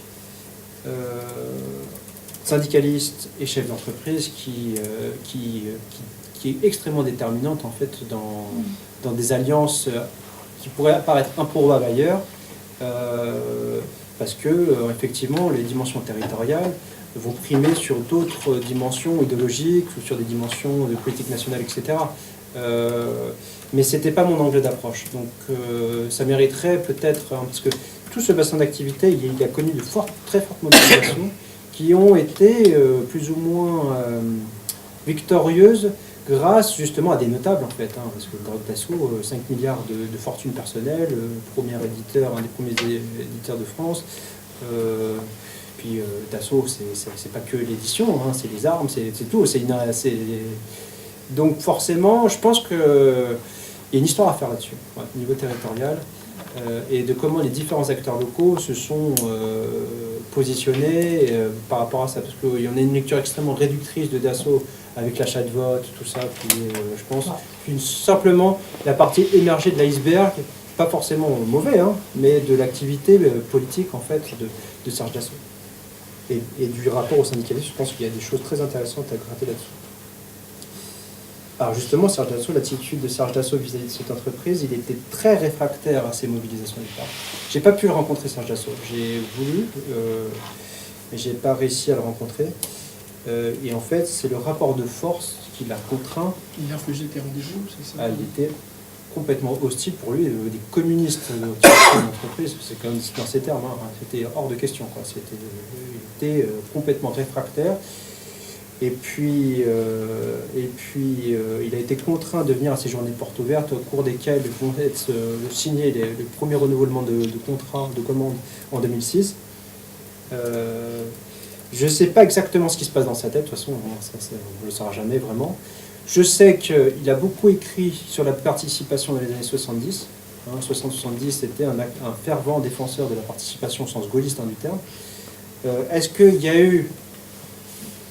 que ça a fait sens à un moment donné dans sa tête? Est-ce que c'est des considérations plus prosaïques sur si cette boîte elle ferme maintenant, ça va poser problème pour mes élections? Je sais pas en fait. Donc tout ça c'est très hypothétique sur les raisons qui l'ont poussé à soutenir cette reprise d'entreprise. Ensuite, l'accueil du livre, écoute, il a été plutôt bien accueilli puisque tout de suite la direction s'est saisie de ce livre pour essayer de générer des débats sur la question de la participation au sein de l'entreprise. Donc ça, je suis plutôt favorable. Et puis en fait, ce dont on oublie souvent, c'est qu'en tant que chercheur, doctorant, etc., on est des biens symboliques pour les enquêtés. Dans le sens où qu'il y a un chercheur du... En fait, moi, je l'ai découvert à l'occasion de cette enquête, c'est-à-dire que vous voyez que les gens étaient très heureux, sans lire le livre, qu'un chercheur ait fait un livre sur leur entreprise. Ça, c'était vraiment quelque chose de très réjouissant pour eux. Et puis après, ils ont vu, une fois qu'ils lisaient le livre, ils ont vu que les choses avaient été faites sérieusement, avec justement une mobilisation des archives, un travail de longue haleine. Ce qui fait que en fait, on est des sources de fierté, en fait, tout simplement, pour les enquêtés sur lesquels on bosse. Ce qui fait que l'accueil a été plutôt favorable. Il faut peut-être attendre, parce qu'il est sorti en septembre, on est en janvier, ça fait 4 mois. Alors, les principaux acteurs de l'usine au sein de la direction ont lu le livre et j'ai eu plutôt des bons échos là-dessus. Pour le reste de l'entreprise, j'en ai pas encore eu. On essaye d'organiser un débat autour du livre en interne et je pense que là, ça va être vraiment un peu plus, peut-être un peu plus critique au sens positif du terme. C'est-à-dire des choses que j'ai peut-être pas perçues ou pas assez mesurées, qui vont peut-être ressortir de l'ensemble, pas forcément de l'ensemble, parce que je pense que tout le monde n'aura pas lu le livre, mais de plus de personnel de l'entreprise. Mais pour l'instant, j'ai pas eu beaucoup de retours en dehors de cela. Bien. Alors on va faire un deuxième tour de table. Je sais pas qui... Moi j'ai une question, c'est concernant les organisations patronales. Parce que par rapport aux questions de participation, elles n'ont pas toutes les mêmes positions. Il y en a qui sont assez défavorables, d'autres au contraire qui promeuvent ce type d'entreprise. Est-ce que tu as vu ces acteurs-là intervenir? Est-ce que la nouvelle direction, elle a des relations avec les organisations patronales, que ce soit au niveau local ou au niveau de fédération, au niveau national. Est-ce qu'il y a des liens de ce côté-là? Annette, puis Bon, après, moi je j'ai vous donne j'ai la une série parole. de remarques et de questions, mais un peu plus générales. Je trouve effectivement l'intérêt de ton livre, il est multiple, mais sur l'aspect de participation au lieu institutionnel où se prennent les décisions, notamment le conseil d'administration, c'est hyper important en ce moment où c'est un débat qui est très présent. Enfin, il l'était surtout l'année dernière avant la nouvelle loi qui réformait la présence des administrateurs salariés et des discussions dans le conseil d'administration, mais je trouve que même par ce biais très spécifique de la SCOP, c'est intéressant parce que ça devient le lieu majeur. Comment participer à ces décisions et c'est plus qu'une forme de contrôle, c'est contrôle et aspect décisionnel. Donc ça, je trouve que c'est vraiment tout à fait intéressant et du coup, ça nourrit effectivement la réflexion plus générale sur la participation. Tu as parlé de la participation au sens gaulien, mais la notion de participation dans le droit du travail, elle est depuis l'après-guerre, c'est-à-dire les salariés participent par l'intermédiaire de leurs délégués à la gestion de l'entreprise. Hein, c'est dans le préambule de la Constitution. Et donc, après, ça nourrit toutes les réflexions. Et quelles sont les instances de participation? C'est repris au niveau du BIT, etc. C'est notamment les comités d'entreprise, qui est le lieu... les syndicats aussi indirectement, mais le syndicat il est indépendant par rapport à l'entreprise, hein, il est indépendant, la légitimité elle vient de l'extérieur, y compris du délégué syndical. Mais donc cette notion de participation, je pense que tu l'enrichis aussi à travers, donc j'ai pas encore lu ton livre, donc je ne vais pas faire mes commentaires sur le contenu, mais je trouve que c'est tout à fait intéressant de creuser en tant que tel ce concept de participation. De même, celui de la professionnalisation. Tu l'emploies dans un certain sens. Là, en ce moment, je suis sur une recherche avec Élodie Bétou et Camille Dupuis sur les comparaisons, justement sur des questions de professionnalisation de la négociation collective en comparant le cas du Québec et de la France. Où au Québec, on a des professionnels de la négociation collective qui sont des salariés du syndicat extérieur à l'entreprise, qui sont recrutés par le syndicat, que ce soit le CSM ou d'autres. Et en France, le terme peut être un peu péjoratif, et on l'opposerait à celui de posture militante, par exemple, ou professionnelle. Alors il y a tout un débat là-dessus qui recouvre des savoirs, tu parlais, des savoirs experts, des savoirs techniques, mais nous, ce qu'on montre n'exclut pas en même temps une posture militante. Donc là aussi, tu rentres dans un débat qui est vraiment très intéressant en termes comparatifs pour, par exemple, des pays qui ont des traditions de négociation, de relations professionnelles qui sont différentes, hein, avec en plus la négociation vraiment sur l'entreprise, donc professionnelle à la fois extérieure et en même temps dans des relations de proximité très très fortes, alors qu'en France, à l'origine, quand on parlait de professionnalisation, c'était les branches, c'est-à-dire les gens qui étaient beaucoup plus loin de l'unité de travail et qui avaient effectivement ces savoirs experts pour négocier les conventions collectives. Donc là aussi, moi, ça m'intéresse vraiment du point de vue de cette notion de professionnalisation sur laquelle tu as beaucoup discuté. Et puis, encore, si j'ai 2 secondes, je trouve que cette idée du contrôle ouvrier qui passe par des... par exemple, qui n'est pas dans l'Assemblée générale spécialement, mais une espèce de contrôle permanent, tu disais, qui s'exprime dans différents lieux, conseil d'administration, mais aussi des échanges un peu continus sur les décisions qui sont prises sur le matériel, etc.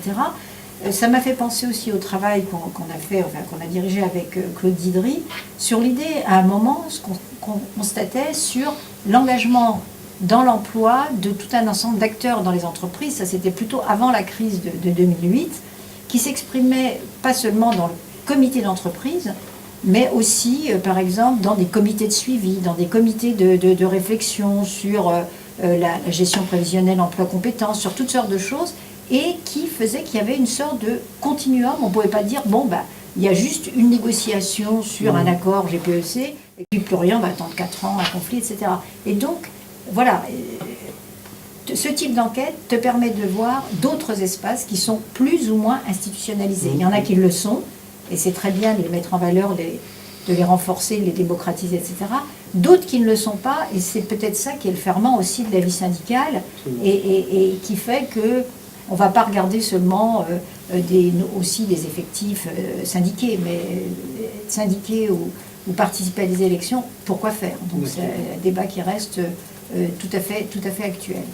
Donc, bon voilà, c'est tout. Et sinon, quand même, au niveau historique, il y a les ouvriers du livre et leur fédération, le livre de Madeleine Reberiou qui fait quand même autorité sur, justement, la négociation très précise dans le livre depuis le 19e siècle, des aspects, ce que tu disais, des aspects très techniques, des aspects d'organisation du travail, de conditions de travail, qui était le gars emblématique étant le livre à l'époque. Le cas, voilà. Il n'y a que ce livre, ou presque.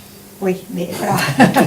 Est-ce qu'on peut du coup déduire de vos recherches des éléments plus généralisables qui nous informent sur d'autres entreprises et potentiellement des implications, recommandations en termes de politique publique?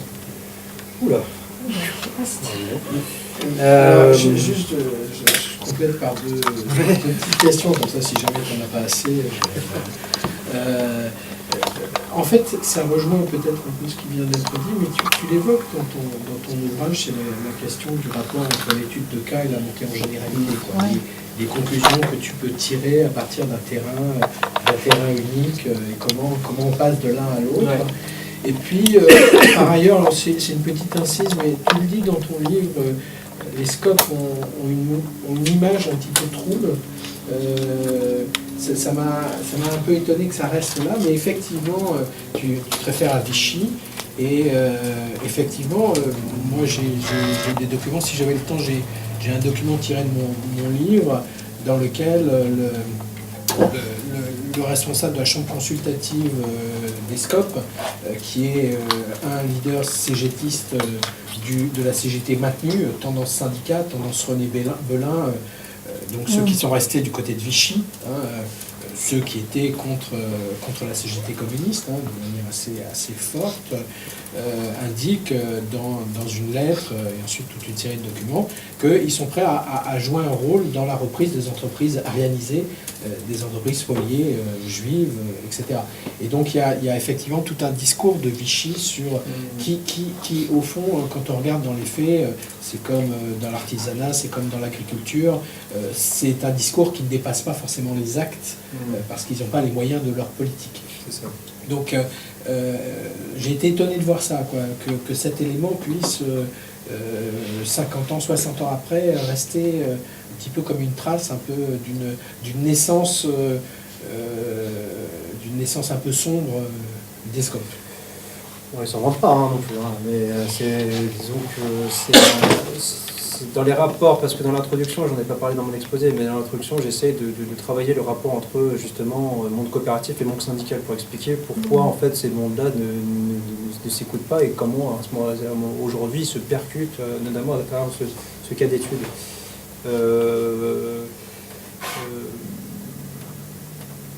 Du coup, c'était quoi tes questions? Non, c'est une remarque. Oui, c'était une remarque, mais il y avait la question sur l'étude de cas et la montée en généralité. Voilà, c'est ça. Et puis, pour rebondir aussi sur la question qui a été posée. Oui. Plus...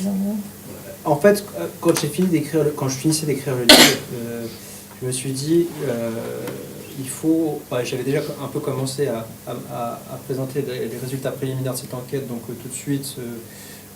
c'est constant dire on me rabat sur la spécificité du cas, ce qui est normal, c'est vrai que c'est un cas quand même assez spécifique, mais toutes les reprises d'entreprise sont des cas spécifiques. De la mesure où on en a une dizaine par an sur 60 000 cas de redressement judiciaire, c'est forcément des cas atypiques.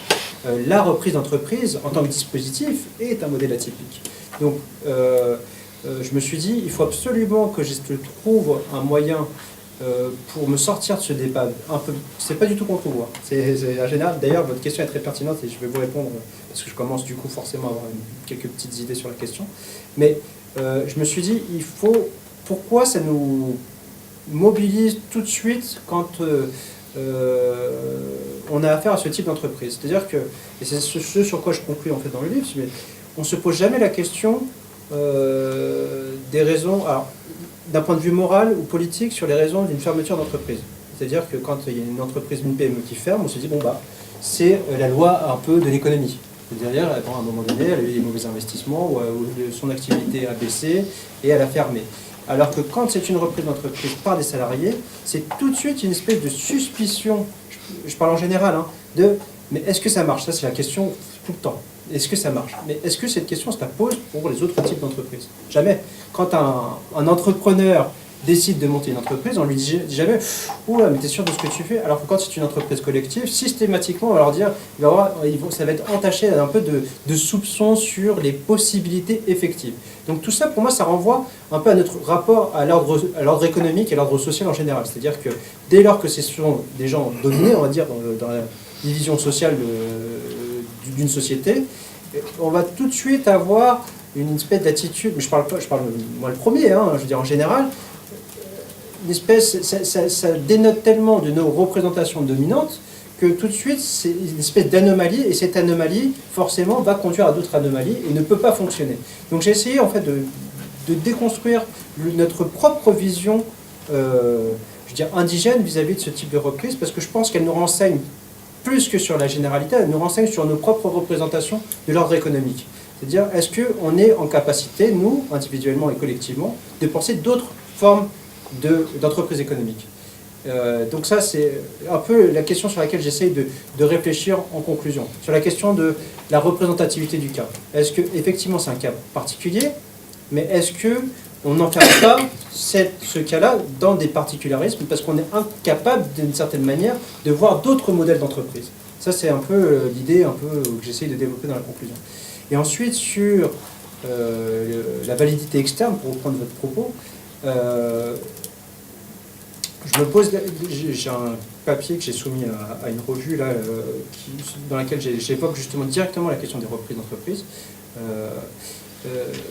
En fait, il y a ce point d'entrée qui est notre rapport à l'ordre économique.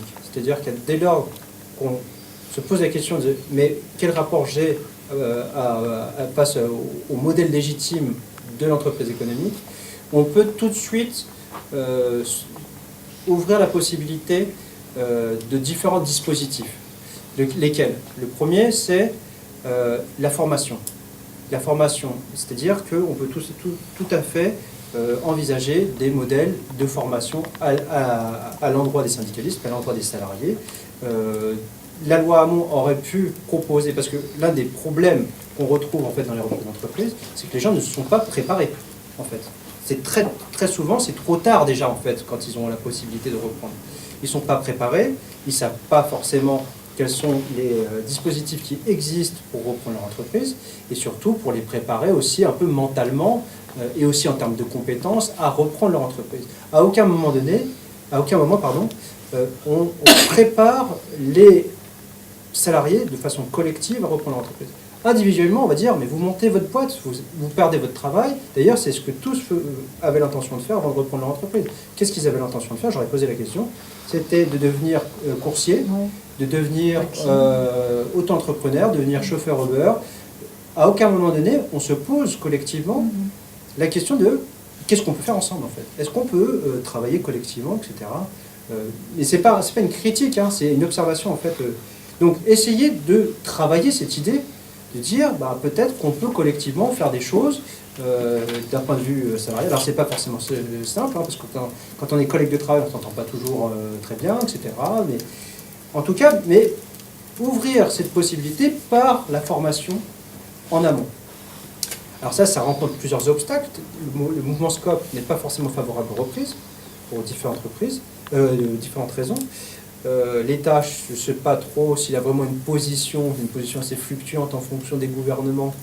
Je crois que vu l'échantillon de la population, ça ne les intéresse pas trop, 57 000 salariés. C'est une belle vitrine en fait, c'est une belle étiquette. D'ailleurs, quelle est la première sortie d'Emmanuel Macron en tant que ministre de l'économie? Il est parti visiter la plus grande SCOP de France, qui s'appelle ACOM, qui est située en Normandie. Donc, et pourquoi il a fait ça? Parce que c'était le banquier de Rothschild. Hein, quand il est arrivé, je ne sais pas si vous vous souvenez, quand il est devenu ministre de l'économie, il avait cette espèce de fardeau d'être un banquier. Et donc, dans une perspective un peu de com, il est parti dans une SCOP pour essayer un peu s'acheter une espèce de... c'est un peu une petite analyse, hein, mais un vernis un peu social tout en étant ministre de l'économie. Donc ça sert beaucoup à ça en fait. Le SCOP, ça sert de s'acheter un crédit social assez facile. Donc l'État, je ne suis pas trop sûr qu'il ait une position là-dessus très claire, que ça ne l'intéresse pas forcément beaucoup. Le syndicalisme, pas du tout de position là-dessus. C'est le désert. J'ai fait, en tout cas la CGT, peut-être dans les autres organisations syndicales c'est le cas, mais j'ai fait des entretiens avec des permanents syndicaux, c'est une non-question en fait. C'est une non-question parce que, effectivement, une fois de plus, le problème est que ça ne représente que trop peu de cas, donc ça n'a pas d'importance en fait. Alors que moi je pense que si on débloque cette idée de l'importance justement, pas forcément du nombre de cas, mais de cette possibilité-là, ça peut dérouler ensuite tout un ensemble de dispositifs qui pourront passer donc par la formation, ensuite des dispositifs législatifs. L'État, il est obligé on est obligé de passer par l'État, ce qui, je pense que ça peut faire s'étrangler plein de gens du tiers secteur, parce que justement, le tiers secteur, c'est construit en opposition à l'État, mais on ne pourra pas, en tout cas dans le secteur économique, passer sans l'intervention de l'État. L'intervention de l'État, c'est pas que l'État fournisse, quoique les dimensions économiques sont très importantes, parce que c'est des entreprises qui ont besoin de capitaux, qui ont besoin de trésorerie, et du coup, l'État peut-être pourrait participer à ce niveau-là, mais c'est même pas à ce niveau-là que pourrait être son action de l'État. C'est simplement de favoriser des dispositions légales. À l'heure actuelle, la loi Hamon permet aux salariés 2 mois avant la cession d'une entreprise d'être au courant, donc il y a droit à l'information, ce qu'on appelle l'information, mais 2 mois pour reprendre une entreprise, ça sert à rien en fait. On n'a pas le temps sauf si c'est un collectif de salariés extrêmement politisés ou extrêmement attentifs à toutes ces questions-là, ce qui n'existe pas, mais 2 mois pour reprendre son entreprise, c'est infaisable. Et au départ, c'était 6 mois. Les droits à l'information, dans les premiers jets qui étaient pensés pour la loi Hamon, c'était 6 mois. Et puis alors, ça c'est à prendre avec des précautions, parce que c'est des propos qu'on m'a rapportés, mais visiblement, le ministre Benoît Hamon aurait reculé sous la pression du MEDEF. Le MEDEF était très opposé à ce qu'on puisse autoriser les salariés à être au courant. En fait, hein. Il y a une opacité sur le fonctionnement de l'entreprise qui est défendue par le grand patronat. Ils n'ont aucun intérêt à ce que les salariés puissent se saisir, donc, du fonctionnement de l'entreprise pour les reprendre, pour défendre l'emploi ou pour même défendre les investissements. Parce que dans le cas du SCOP, il n'y a pas de délocalisation possible. Évidemment, les gens ne vont pas délocaliser leurs propres emplois. Et par les dispositions légales, une fois de plus, l'obligation d'investir fait que ce sont des modèles d'entreprise anti-spéculatifs d'une certaine manière. On est obligé d'investir, d'avoir des réserves impartageables. Donc forcément, on est obligé d'investir à un moment donné. Donc voilà, il y a, je pense, un ensemble de dispositifs qui sont capables d'être mis en place. Pour moi, alors c'est une idée qu'il faut que je précise, mais je pense qu'il y a un service public, peut-être, par extension, peut-être de Pôle emploi qui pourrait être créé, ou par un autre secteur de l'État qui pourrait être constitué pour aider en fait les salariés, peut-être par la directe, je ne sais rien, par quel dispositif, par quelle structure, par quelle institution, qui pourrait permettre de développer pas seulement les reprises, mais les transmissions d'entreprises, parce qu'il y a plein de patrons qui vont partir à la retraite. Je ne sais plus, c'est justement le mouvement SCOP qui avait des chiffres, je ne les ai plus en tête, mais c'est plusieurs dizaines de milliers d'emplois qui sont menacés tout simplement parce que le patron va partir à la retraite et qu'il n'y a pas de repreneur. Donc l'idée du mouvement SCOP, c'est de favoriser la transmission de ces entreprises aux salariés par le modèle coopératif. Donc je pense que, alors là ça renvoie à plein de choses, parce que le mouvement coopératif, c'est un mouvement associatif qui défend son autonomie vis-à-vis de l'État, justement dans une perspective historique d'autonomie vis-à-vis de l'État et du tiers secteur en général. Donc moi j'ai une vision qui est complètement atypique pour le tiers secteur. Hein. Donc c'est ma position qui n'engage que moi et qui n'intéresse pas grand monde d'autres d'ailleurs. Mais voilà, je pense que l'État a un grand rôle à jouer dans le développement du tiers secteur. C'est un peu ma réponse. Et je pense qu'il faut qu'il se saisisse face justement à la financiarisation de l'économie. Je pense qu'il y a des leviers qui sont disponibles et qu'il faut qu'ils activent parce que ça pourrait empêcher vraiment, par des mesures en plus capitalistiques, hein, je veux dire que je ne suis pas en train de développer des thèses socialiste radical ou communiste libertaire, c'est simplement des leviers d'action de politique publique qui pourraient très simplement favoriser en fait la sauvegarde de l'emploi, l'initiative d'innovation et les investissements, tout simplement. Mais bon, une révolution culturelle si je puis dire. Vas-y, oui. En réaction aussi, je me posais une question par rapport à la loi de 2014 et les dispositions qui ont été introduites pour favoriser les revenus. Donc le MEDEF était opposé à un certain nombre de choses, mais qui étaient les acteurs? Si le mouvement SCOP ne s'intéresse pas aux reprises, n'est pas favorable à une intervention de l'État, qui a porté par ces revendications? Est-ce que tu sais dans la négociation? C'est une très bonne question, mais je ne sais pas du tout. Parce qu'au moment où, de 2014, moi justement je suis sur le cas de Corbeil, et je m'intéresse que de façon lointaine au mouvement SCOP. Je suis allé à leur congrès, etc. Mais j'avais des contacts assez lointains. Et ça fait que depuis quelques semaines que je bosse essentiellement sur le mouvement coopératif. Donc cette question-là, peut-être pouvoir t'y répondre, mais dans quelques mois ou dans 1 ou 2 ans. Mais c'est vrai que c'est très important qui a été à la hauteur de la négociation. Je pense que c'est le responsable de la Confédération à l'époque, qui était Patrice Le Nanker. Malgré je pense, tout, être interpellé sur ces questions. Ouais, mais c'est une bonne question, je vais te répondre. Un élément complémentaire, parce que quand je te posais la question du patronat, où il y a la position du oui, j'ai pas répondu à ta question d'ailleurs. Mais je sais, pour avoir travaillé un peu sur eux, pour l'instant j'ai un peu laissé tomber, mais je reprendrai sans doute, que le Centre des jeunes dirigeants est lui très favorable au mouvement SCOP. Et y compris même ses membres. Moi je me souviens d'avoir discuté avec un certain nombre de ses membres qui indiquaient que pour eux c'était un horizon que la transmission de l'entreprise par le mouvement coopératif. Ils ont dans leur gène, ils ont été créés en 1938, cette question de la formation, de la transmission, avec l'idée très paternaliste au début de dire il faut que on n'aura pas de lutte sociale, on n'aura pas de conflit social si jamais on sait expliquer aux ouvriers quels sont les enjeux, mais en tirant ce fil petit à petit de la nécessité d'informer, de faire comprendre, on rentre dans l'idée de la participation et on va jusqu'à l'idée de la SCOP qui du coup n'est pas vue forcément comme de la même manière que certains cadres du MEDEF, même si un certain nombre des gens du CJD finissent au MEDEF.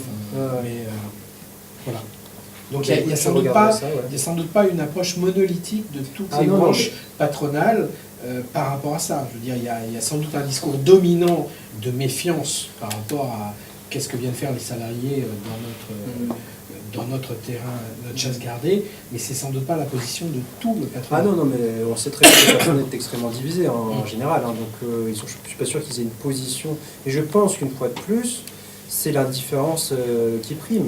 C'est un modèle, comme je l'ai exposé, c'est pour ça que je pense que c'est important de donner des éléments de cadrage. 57 millions d'entreprises en France. Là, je suis en train d'essayer de faire une prosopographie en fait, du mouvement coopératif. Et